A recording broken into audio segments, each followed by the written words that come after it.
Hi friends, ನಮಸ್ತೆ. ನಾನು Mallikarjun. Welcome to ಸ್ಪರ್ಧಾ ಕರ್ನಾಟಕ ಅಕಾಡೆಮಿ ಯೂಟ್ಯೂಬ್ ಚಾನಲ್. ಸ್ನೇಹಿತರೆ, ಪೊಲೀಸ್ ಕಾನ್ಸ್ಟೇಬಲ್ ಎಕ್ಸಾಮ್ ಹತ್ರ ಬರ್ತಾ ಇದೆ. ಈ ಪೊಲೀಸ್ ಕಾನ್ಸ್ಟೇಬಲ್ ಎಕ್ಸಾಮ್ಗೆ ಪರ್ಟಿಕ್ಯುಲರ್ ಆಗಿ ನಾನು ಒಂದು 6 ಎಪಿಸೋಡ್ಸಲ್ಲಿ, ಪ್ರತಿ ಒಂದು ಎಪಿಸೋಡಲ್ಲಿ 20 ಕ್ವಶನ್ಸ್ನ, ಇಂಪಾರ್ಟೆಂಟ್ ಕ್ವಶನ್ಸ್ನ ಸಾಲ್ವ್ ಮಾಡ್ತಾ ಬಂದಿದ್ದೀನಿ. ಸೊ ಈ ಕ್ಲಾಸಲ್ಲೂ ಕೂಡ 7th ಎಪಿಸೋಡು ಅನದರ್ 20 ಕ್ವಶನ್ಸ್ ಯಾವ ಥರ ಇರ್ತೇವೋ ಬಿಡಿಸೋ ವಿಧಾನಗಳನ್ನು ಹೇಳ್ಕೊಡ್ತೀನಿ. ಯಾರೆಲ್ಲ 6 ವೀಡಿಯೋಸ್ನ ನೋಡಿಲ್ಲ, ದಯವಿಟ್ಟು ಮಿಸ್ ಮಾಡಿದೆ ನೋಡ್ರಿ. ಇಂಪಾರ್ಟೆಂಟ್ ಕ್ವಶನ್ಸ್ನೆಲ್ಲ ಸಾಲ್ವ್ ಮಾಡಿದ್ದೀನಿ. ಸೊ ನಾವು ಈಗ ಒಂದು 7 ಆಯಿತಾ, 8, 9, 10 ಆಗಸ್ಟ್ 2ನೇ ತಾರೀಕು ಒಳಗೆ ಟೋಟಲಿ 10 ಎಪಿಸೋಡ್ಸ್ನ ಮಾಡ್ತೀನಿ. ಈ 10 ಎಪಿಸೋಡ್ಸ್ನ ಕರೆಕ್ಟಾಗಿ ನೀವು ನೋಟ್ಸ್ ಮಾಡ್ಕೊಂತ ಕ್ಲಾಸ್ನ ಕೇಳಿದಾರೋ ನೀವು ಮೆಂಟಲ್ ಎಬಿಲಿಟಿ ಪ್ರಶ್ನೆಗಳನ್ನು ತುಂಬ ಈಸಿಯಾಗಿ ಎಕ್ಸಾಮಲ್ಲಿ ಬಿಡಿಸೋ ಸಾಧ್ಯತೆ ಇದೆ. ಹಾಗಾಗಿ ಮಿಸ್ ಮಾಡೋದನ್ನು ವಾಚ್ ಮಾಡ್ತಾ ಬನ್ನಿ.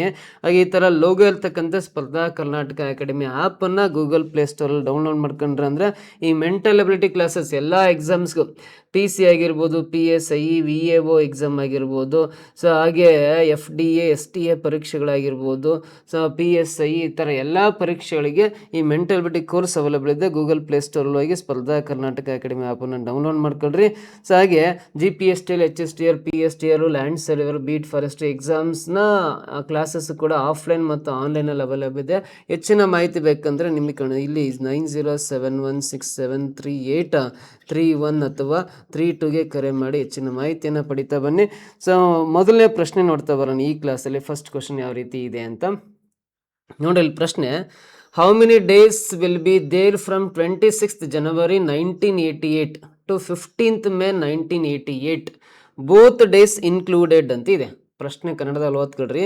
ಜನವರಿ 26ನೇ ತಾರೀಕು 1988ರಿಂದ ಮೇ 15, 1988ರವರೆಗೆ ಎರಡೂ ದಿನಗಳನ್ನು ಸೇರಿದಂತೆ ಎಷ್ಟು ದಿನಗಳು ಇರುತ್ತವೆ ಅಂತ ಕ್ಯಾಲೆಂಡರ್ ರಿಲೇಟೆಡ್ ಪ್ರಾಬ್ಲಮ್ಸ್ ಕೇಳಿದಾನೆ. ಕ್ಯಾಲೆಂಡರ್ ಸಂಬಂಧಪಟ್ಟಂತೆ ಪ್ರಶ್ನೆ ಕೇಳಿದಾನಲ್ಲ.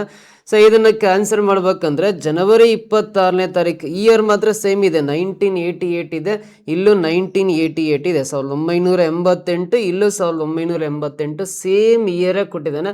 ಹಾಗಾಗಿ ಇಯರ್ ಏನು ಕನ್ಸಿಡರ್ ಮಾಡೋ ಅವಶ್ಯಕತೆ ಇಲ್ಲ.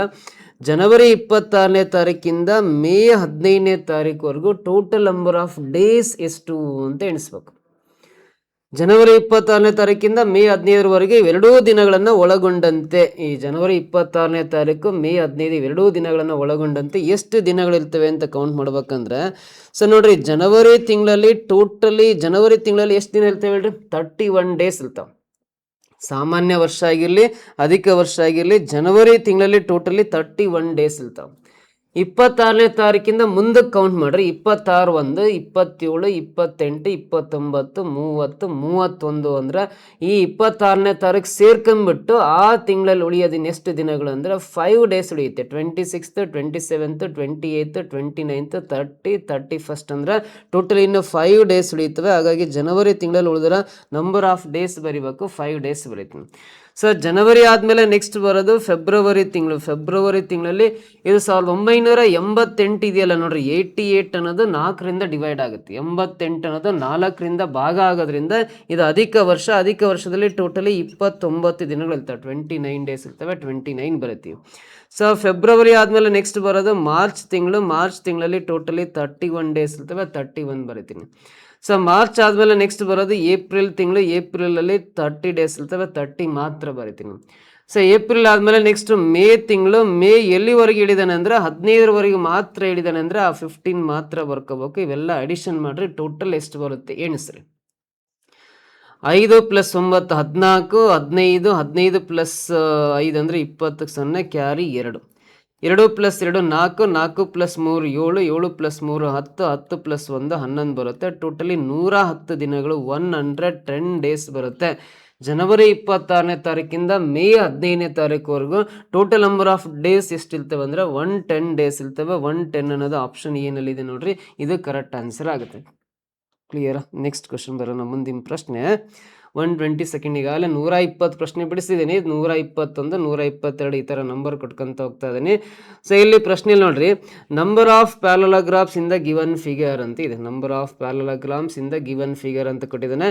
ಸೊ ನೋಡ್ರಿ, ಈ ಕೊಟ್ಟಿರೋ ಚಿತ್ರದಲ್ಲಿ ಸಮಾಂತರ ಚತುರ್ಭುಜಗಳ ಸಂಖ್ಯೆ ಎಷ್ಟು ಅಂತ ಕಂಡುಹಿಡಿಬೇಕು. ಸಮಾಂತರ ಚತುರ್ಭುಜಗಳು ಎಷ್ಟಿದಾವೆ ಈ ಚಿತ್ರದಲ್ಲಿ ಅಂತ ನೋಡ್ರಿ. ಈ ಚಿತ್ರದಲ್ಲಿರೋ ಸಮಾಂತರ ಚತುರ್ಭುಜಗಳು ಎಣಿಸ್ಬೇಕಂದ್ರೆ ತುಂಬಾ ಸಿಂಪಲ್ ಮೆಥಡ್. ಸೊ ಹಿಂಗೆ ರೋ ವೈಸ್ ಇದು 1, ಇದು 2, ಇದು 3 ಅಂತ ನಂಬರ್ ಕೊಡ್ಬೇಕು. ಕಾಲಮ್ ವೈಸ್ 1 2 3, ರೋ ವೈಸ್ ಇದು ಫಸ್ಟ್ ಇದು ಸೆಕೆಂಡ್ ಅಂತ ನಂಬರ್ ಕೊಡ್ಬೇಕು. ಈ 1 + 2 3 + 3 ಎಷ್ಟಾಗುತ್ತೆ? ಇವೆಲ್ಲ ಕೂಡಿದ್ರೆ 6 ಬರುತ್ತೆ. ಇಲ್ಲಿ 1 + 2 ಇವೆರಡು ಸಂಖ್ಯೆ ಕೂಡ್ರಿ 3 ಬರುತ್ತೆ. ಈ 1 + 2 + 3 ಆ್ಯಡ್ ಮಾಡ್ರಿ 6 ಬರುತ್ತೆ. ಈ 1 + 2ನ ಅಡಿಷನ್ ಮಾಡ್ರಿ 3 ಬರುತ್ತೆ.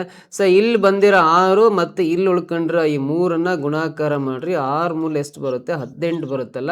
ಸೊ ಈ ಚಿತ್ರದಲ್ಲಿ ಟೋಟಲಿ 18 ತ್ರಿಭುಜಗಳಿದಾವೆ, 18 ಟ್ರಯಾಂಗಲ್ಸ್ ಇದಾವೆ.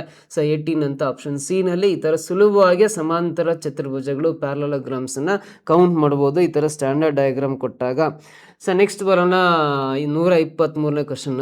ಕೊಟ್ಟಿರುವ ಸರಣಿಯಲ್ಲಿ ಕಾಣೆಯಾದ ಪದಗಳನ್ನು ಹುಡುಕಿ ಅಂತ. ಇಲ್ಲಿ ಕ್ವಶನ್ ಮಾರ್ಕ್ ಇದೆಯಲ್ಲ, ಕ್ವಶನ್ ಮಾರ್ಕ್ ಪ್ಲೇಸ್ ಅಲ್ಲಿ ಯಾವ ತರ ಪದಗಳು ಬರ್ತವೆ, ವರ್ಡ್ಸ್ ಯಾವ್ದು ಬರುತ್ತೆ ಅಂತ ಕಂಡುಹಿಡಿಬೇಕು. ಸೊ ಇಲ್ಲಿ ನಂಬರ್ಸ್ ಮತ್ತೆ ಲೆಟರ್ಸ್ ಮಿಕ್ಸ್ ಮಾಡಿ ಕೊಟ್ಟಿರೋದ್ರಿಂದ ನೋಡಿ, ಇಲ್ಲಿ ಮಧ್ಯದಲ್ಲಿ ನಂಬರ್ 2 ಇದೆ, ಇಲ್ಲಿ ನಂಬರ್ 4 ಇದೆ, ಇಲ್ಲಿ ನಂಬರ್ 8 ಇದೆ, ಇಲ್ಲಿ ಕ್ವಶನ್ ಮಾರ್ಕ್ ಅಲ್ಲಿ ಮಧ್ಯದಲ್ಲಿ ಯಾವ್ದು ಬರುತ್ತೋ ಗೊತ್ತಿಲ್ಲ, ಲಾಸ್ಟಿಗೆ ನಂಬರ್ 32 ಇದೆ. ಸೊ ಇದರಲ್ಲಿ ನಂಬರ್ಸ್ ಫಸ್ಟ್ ಚೆಕ್ ಮಾಡಿದಾರೆ. 2 ಇರೋದು 4 ಆಗಿದೆ ಅಂದ್ರೆ 2ನ್ನ 2ರಿಂದ ಗುಣಾಕಾರ ಮಾಡಿದಾಗ 2 2 4 ಆಗುತ್ತೆ. 2 2s are 4 ಆಗುತ್ತೆ. ಹೌದಾ? 4 ಇರೋದು 8 ಆಗಿದೆ ಅಂದ್ರೆ 4 2 8 ಬರೀತೀನಿ, 4 2s are 8 ಆಗುತ್ತೆ. ಸೊ 8 ಇರೋದನ್ನ 8 2 ಬರೀತೀನಿ, 8 2 ಎಷ್ಟು ಬರುತ್ತೆ? 16 ಬರುತ್ತೆ. ನಮಗೆ ಬೇಕಾಗಿರೋ ಆನ್ಸರ್ ಅಲ್ಲಿ ಮಧ್ಯದಲ್ಲಿ 16 ಇದೆ, ಮಧ್ಯದಲ್ಲಿ 16 ಇದೆ. ಸೊ ಇಲ್ಲಿ 16 2 ಎಷ್ಟು ಬರುತ್ತೆ ಅಂದ್ರೆ ಮತ್ತೆ 32 ಕರೆಕ್ಟ್ ಆಗುತ್ತೆ ಮುಂದ್ಗಡೆ. ನಮಗೆ ಬೇಕಾಗಿರೋ ಆನ್ಸರ್ ಮಧ್ಯದಲ್ಲಿ 16 ನಂಬರ್ ಬರ್ತಾ ಇದೆ ಅಂದ್ರೆ ಫಸ್ಟ್ ಆಪ್ಷನ್ 16 ಇದೆ, ಆಪ್ಷನ್ ಬಿ ನಲ್ಲಿ 16 ಇದೆ ಅಂದ್ರೆ ಆಪ್ಷನ್ ಎ ಅಥವಾ ಬಿ ಕರೆಕ್ಟ್ ಇರಬೇಕು. ಸಿ ಮತ್ತು ಡಿ ಅನ್ನೋವು 100% ರಾಂಗ್ ಅವು. ಕ್ಲಿಯರ್ ಆಗಿ ಗೊತ್ತಾಯ್ತಾ? ಸೊ ಹಾಗಾದ್ರೆ ಇಲ್ಲಿ ಲೆಟರ್ಸ್ ನೋಡ್ತಾ ಹೋಗೋದಾದ್ರೆ ಆಲ್ಫಾಬೆಟ್ಸ್ ಬರೆಯೋಣ. ಎ ಇಂದ A B C D, next E F G H I J K L M N O P Q R S T U V W X Y Z alphabets ಬರ್ಕೊಂಡ್ಬಿಟ್ಟು ಇಲ್ಲಿ ಮೊದಲನೇ ಅಕ್ಷರ ನೋಡ್ರಿ, ಇದರಲ್ಲಿ ಮೊದಲನೇ ಅಕ್ಷರ ಯಾವ್ದಿದೆ ಅಂದ್ರೆ ಜಿ ಇದೆ. ಮೊದಲನೇ ಅಕ್ಷರ ಜಿ ಇದೆ ಅಂದ್ರೆ ಸೊ ಇಲ್ಲಿ ಮೊದಲನೇ ಅಕ್ಷರ ಜೆ ಇದೆ. ಆಲ್ಫಾಬೆಟ್ ಅಲ್ಲಿ ಜಿನಿಂದ ಮುಂದಕ್ಕೆ 2 ಲೆಟರ್ಸ್ ಗ್ಯಾಪ್ ಕೊಟ್ಟು ಜೆ ಬರ್ಕೊಂಡಿದ್ದಾನೆ. ಜೆನಿಂದ ಇಲ್ಲಿ ಫಸ್ಟ್ ಲೆಟರ್ ಎಂ ಇದೆ ಅಂದ್ರೆ ಜೆನಿಂದ ಅಗೇನ್ 2 ಲೆಟರ್ಸ್ ಗ್ಯಾಪ್ ಕೊಟ್ಟು ಎಂ ಬರ್ಕೊಂಡಿದ್ದಾನೆ. ಜೆನಿಂದ 2 ಲೆಟರ್ಸ್ ಗ್ಯಾಪ್ ಕೊಟ್ಟು ಎಂ ಇದೆ. ಸೊ ಎಂ ಇಂದ ಅದೇ ತರ ನಾವು 2 ಲೆಟರ್ಸ್ ಗ್ಯಾಪ್ ಕೊಟ್ಟು ಬರ್ಕೊಂಡ್ವಿ ಅಂದ್ರೆ +2 ಲೆಟರ್ಸ್ ಅಂದ್ರೆ ಎಂ ಇಂದ ಮುಂದಕ್ಕೆ 2 ಅಕ್ಷರ ಗ್ಯಾಪ್ ಕೊಟ್ಟು ಅಂದ್ರೆ ಪಿ ಬರುತ್ತೆ. ನಮಗೆ ಬೇಕಾಗಿರೋ ಆನ್ಸರ್ ಅಲ್ಲಿ ಫಸ್ಟ್ ಲೆಟರ್ ಪಿ ಬಂತು. ಮೊದಲನೇ ಅಕ್ಷರ ಪಿ, ಅದು ಪಕ್ಕದಲ್ಲೇ 16 ಇರ್ಬೇಕು ನಂಬರ್. ಸೊ ನೋಡ್ರಿ ಸೆಕೆಂಡ್ ಆಪ್ಷನ್ ಕರೆಕ್ಟ್ ಆಗುತ್ತೆ. ಯಾಕಂದ್ರೆ ಇಲ್ಲಿ ಕ್ಯೂ ಇದೆ ಅಂದ್ರೆ ಇದು ರಾಂಗ್ ಆಗುತ್ತೆ, ಆಪ್ಷನ್ ಎ ರಾಂಗ್ ಆಗುತ್ತೆ. ಫಸ್ಟ್ ಲೆಟರ್ ಪಿ ಬರ್ಬೇಕು, ಇಲ್ಲಿ ಕ್ಯೂ ಇದೆ ಅಂದ್ರೆ ರಾಂಗ್ ಆಗುತ್ತೆ. P16R ಅಂತ ಆಪ್ಷನ್ ಬಿ ನಲ್ಲಿ ಇದೆ ನೋಡ್ರಿ, ಇದು ಕರೆಕ್ಟ್ ಆನ್ಸರ್ ಆಗುತ್ತೆ. P16R ಅಂತ option B is the right answer. ಓಕೆನಾ? ಕ್ಲಿಯರ್? ಸೊ ನೆಕ್ಸ್ಟ್ ಕ್ವಶನ್ ಬರೋಣ. A fruit seller had some apples. ಒಬ್ಬ ಹಣ್ಣು ಮಾರಾಟಗಾರನ ಬಳಿ ಕೆಲವು ಸೇಬುಗಳಿದ್ದಾವೆ. ಎಷ್ಟು ಸೇಬಿದಾವೆ ಗೊತ್ತಿಲ್ಲ, ಟೋಟಲಿ ಕೆಲವು ಸೇಬುಗಳಿದ್ದಾವೆ ಅಂತ. ಈ ಸೇಲ್ಸ್ 40% ಆಪಲ್ಸ್ ಅಂದ್ರೆ ಅವನು 40% ಸೇಬುಗಳನ್ನ ಮಾರಾಟ ಮಾಡ್ತಾನೆ. ಅವನ ಹತ್ರ ಟೋಟಲಿ ಸೇಬುಗಳು ಎಷ್ಟು ಇರ್ತವಲ್ಲ ಅದರಲ್ಲಿ 40% ಸೇಬುಗಳನ್ನ ಸೇಲ್ ಮಾಡಿದ್ದಾನೆ, ಮಾರಾಟ ಮಾಡಿದ್ದಾನೆ. ಅಂಡ್ ಸ್ಟಿಲ್ ಹ್ಯಾಸ್ 420 ಆಪಲ್ಸ್, ಮತ್ತು ಇನ್ನೂ 420 ಸೇಬುಗಳು ಅವನ ಹತ್ರ ಇದಾವೆ ಅಂತ. ಮೂಲತಃ ಅವನ ಬಳಿ ಇರ್ತಕ್ಕಂಥ ಸೇಬುಗಳ ಸಂಖ್ಯೆ ಎಷ್ಟು? ಒರಿಜಿನಲಿ ಹಿ ಹ್ಯಾಡ್ ಅಂದ್ರೆ ಒರಿಜಿನಲ್ ಆಗಿ ಎಷ್ಟು ಸೇಬುಗಳಿದ್ವು ಅವನ ಹತ್ರ ಅಂತ ಕಂಡುಹಿಡಿದಿ ಅಂತ ಪ್ರಶ್ನೆ ಕೇಳಿದಾನೆ. ಒರಿಜಿನಲ್ ಆಗಿ ಎಷ್ಟು ಸೇಬುಗಳಿದ್ದು ಅಂತ ಕ್ಯಾಲ್ಕುಲೇಟ್ ಮಾಡಬೇಕು. ನೋಡ್ರಿ, ಈ ಪ್ರಶ್ನೆಗೆ ನಾವು ಆನ್ಸರ್ ಮಾಡ್ಬೇಕಂದ್ರೆ ವೆರಿ ಸಿಂಪಲ್. 40% ಸೇಬುಗಳನ್ನ ಮಾರಾಟ ಮಾಡಿದಾನೆ ಅಂದ್ರೆ ಇನ್ನು ಉಳಿದಿರೋದು 60% ಸೇಬುಗಳು ಅವನ ಹತ್ರ ಉಳಿದಿರ್ತವೆ. ಎಷ್ಟು ಪರ್ಸೆಂಟ್ ಉಳಿದಿರ್ತವೆ? 60% ಸೇಬುಗಳು ಅವನ ಬಳಿ ಇರ್ತವೆ ಅಂತ. ಮಾರಾಟ ಆಗಿರೋ 40% ಅಂದ್ರೆ ಇನ್ನು ಉಳಿದಿರೋ ಎಷ್ಟಿದೆ ಅಂದ್ರೆ ಇನ್ನು 60%. 60%ಗೆ ಉಳಿದಿರೋ ಸೇಬುಗಳ ಸಂಖ್ಯೆ 426. 60%ಗೆ 420 ಆದ್ರೆ 60%ಗೆ 420 ಆದ್ರೆ ಸೊ ಅವನ ಬಳಿತಕ್ಕಂಥ ಟೋಟಲ್ ನಂಬರ್ ಆಫ್ ಆಪಲ್ಸ್ ಬೇಕಂದ್ರೆ 100% ಲೆಕ್ಕ ಮಾಡ್ಕೊಂಡ್ರೆ ಟೋಟಲ್ ನಂಬರ್ ಆಫ್ ಆಪಲ್ಸ್ ಬರ್ತಾವೆ. Percentage cancel. 61 67 420, 6 7 42 ಅಲ್ಲ, 67 420 ಅಂತ ಬರೀತೀವಿ. ಈ 7 × 100 ಗುಣಾಕಾರ ಮಾಡ್ರಿ, 7 × 100 ಅಂದ್ರೆ 700 ಆಗುತ್ತೆ. ಸೊ ಅವನ ಹತ್ರ ಇರ್ತಕ್ಕಂಥ total number of apples 700 apples ಇದ್ವು. ಆಪ್ಷನ್ ಡಿ ನಲ್ಲಿ ನೋಡ್ರಿ 700. This is the correct answer ಅಂತ ಕರಿತೀವಿ. ಕ್ಲಿಯರ್ ಅರ್ಥ ಆಯ್ತಾ? So coming to the next question ಬರೋಣ. ಮುಂದಿನ ಪ್ರಶ್ನೆ, If the largest 3-digit number is subtracted from the smallest 5-digit number, then the remainder is ಅಂತ ಇದೆ. ಸೊ ಅತಿ ದೊಡ್ಡ 3 ಅಂಕಿಯ ಸಂಖ್ಯೆಯನ್ನು ಚಿಕ್ಕ 5 ಅಂಕಿಯ ಸಂಖ್ಯೆಯಿಂದ ಕಳೆಯಲಾಗಿದ್ದರೆ ಉಳಿದದ್ದು ಎಷ್ಟು ಅಂತ ಕೇಳಿದ್ದಾನೆ. ಫಸ್ಟ್ ಸ್ಮಾಲೆಸ್ಟ್ 5-digit ನಂಬರ್ ಯಾವುದು? ಚಿಕ್ಕ 5 ಅಂಕೆಗಳ ಸಂಖ್ಯೆ ಅಂದರೆ ಯಾವುದು? ಅತಿ ಚಿಕ್ಕ 5 ಅಂಕೆಯ ಸಂಖ್ಯೆ ಅಂದರೆ 1 ವರ್ಗಮೂಲ ಪಕ್ಕದಲ್ಲಿ 3 4 5 ಅಂದರೆ ಟೋಟಲಿ 10,000 ಇದೆಯಲ್ಲ, 10,000 ಅನ್ನೋದು ಇದು 5 ಅಂಕಿ ಅತಿ ಚಿಕ್ಕ ಸಂಖ್ಯೆ. 5-digit ಸ್ಮಾಲೆಸ್ಟ್ ನಂಬರ್ ಅಂದರೆ 10,000. ಇದರಲ್ಲಿ 3 ಅಂಕಿಯ ಅತಿ ದೊಡ್ಡ ಸಂಖ್ಯೆ ಅಂದರೆ 999 ಅನ್ನೋದು 3 ಅಂಕಿಯ ಅತಿ ದೊಡ್ಡ ಸಂಖ್ಯೆ. 5 ಅಂಕಿಯ ಚಿಕ್ಕ ಸಂಖ್ಯೆ ಅಂದರೆ 10,000. 3 ಅಂಕಿಯ ಅತಿ ದೊಡ್ಡ ಸಂಖ್ಯೆ ಅಂದರೆ 999, 999. ಇದರಿಂದ ಇದನ್ನು ಮೈನಸ್ ಮಾಡಿದ್ರೆ ಎಷ್ಟು ಉಳಿಯುತ್ತೆ ಅಂದರೆ 10,000ದಲ್ಲಿ 999 ಮೈನಸ್ ಮಾಡಿರಿ, 0 9 ಹೋಗಲ್ಲ, ದಶಕ ತಗೊಳ್ರಿ. 10ರಲ್ಲಿ 9 ಕಳೆದ್ರೆ 1, ಇಲ್ಲಿ 9 ಉಳಿದಂಗೆ 0, ಇಲ್ಲಿ 9 ಕಳೆದ್ರೆ 0, ಇಲ್ಲಿ 9 ಉಳಿದಿರುತ್ತೆ. ಇಲ್ಲಿ ದಶಕ ಕೊಟ್ಟಿದ್ದೀನಂದ್ರೆ ಏನಿರಲ್ಲ, 9,001 ಬರುತ್ತೆ. 10,000ದಲ್ಲಿ 999 ಮೈನಸ್ ಮಾಡಿರಿ 9,001 ಬರುತ್ತೆ. 9,001 ಅನ್ನೋದು ಆಪ್ಷನ್ ಸಿ ನಲ್ಲಿದೆ ನೋಡ್ರಿ, ಇದು ರೈಟ್ ಆನ್ಸರ್ ಆಗುತ್ತೆ. ಓಕೆನಾ? ಕಮಿಂಗ್ ಟು ದ ನೆಕ್ಸ್ಟ್, ಮುಂದಿನ ಪ್ರಶ್ನೆ ಬರೋಣ, ಓದ್ರಿ. In a certain language Madras is coded as NBE SBT ಅಂತ ಕೋಡಿಂಗ್ ಮಾಡಿದ್ದಾರೆ. How is Bombay coded in that code ಅಂತ ನೋಡ್ರಿ. ಒಂದು ನಿರ್ದಿಷ್ಟ ಭಾಷೆಯಲ್ಲಿ ಮದ್ರಾಸನ್ನು ಈ ರೀತಿ ಕೋಡಿಂಗ್ ಮಾಡಿದ್ರೆ ಬಾಂಬೆನ ಅದೇ ಸಂಕೇತ ಭಾಷೆಯಲ್ಲಿ ಯಾವ ರೀತಿ ಮಾಡ್ಬೋದು ಅಂತ ಕೇಳಿದ್ದೇನೆ. ಸೊ ಇದಕ್ಕೆ ಆಲ್ಫಾಬೆಟ್ಸ್ ಬರ್ಕೊಂಡ್ರೆ ನಮಗೆ ಕ್ಲಾರಿಟಿ ಗೊತ್ತಾಗುತ್ತೆ. ABCD, next EFGH IJKLMNOP QRSTUVWXYZ alphabets ಬರ್ಕೊಂಬಿಟ್ಟು ಏನಿಂದ Z ವರ್ಗು. ಸೊ ಇಲ್ಲಿ ಫಸ್ಟ್ ಮದ್ರಾಸ್ ಕೊಟ್ಟಿದ್ದಾನಲ್ಲ, ಮದ್ರಾಸ್ ಪದ ಕೊಟ್ಟಿದ್ದಾನೆ. ಮದ್ರಾಸ್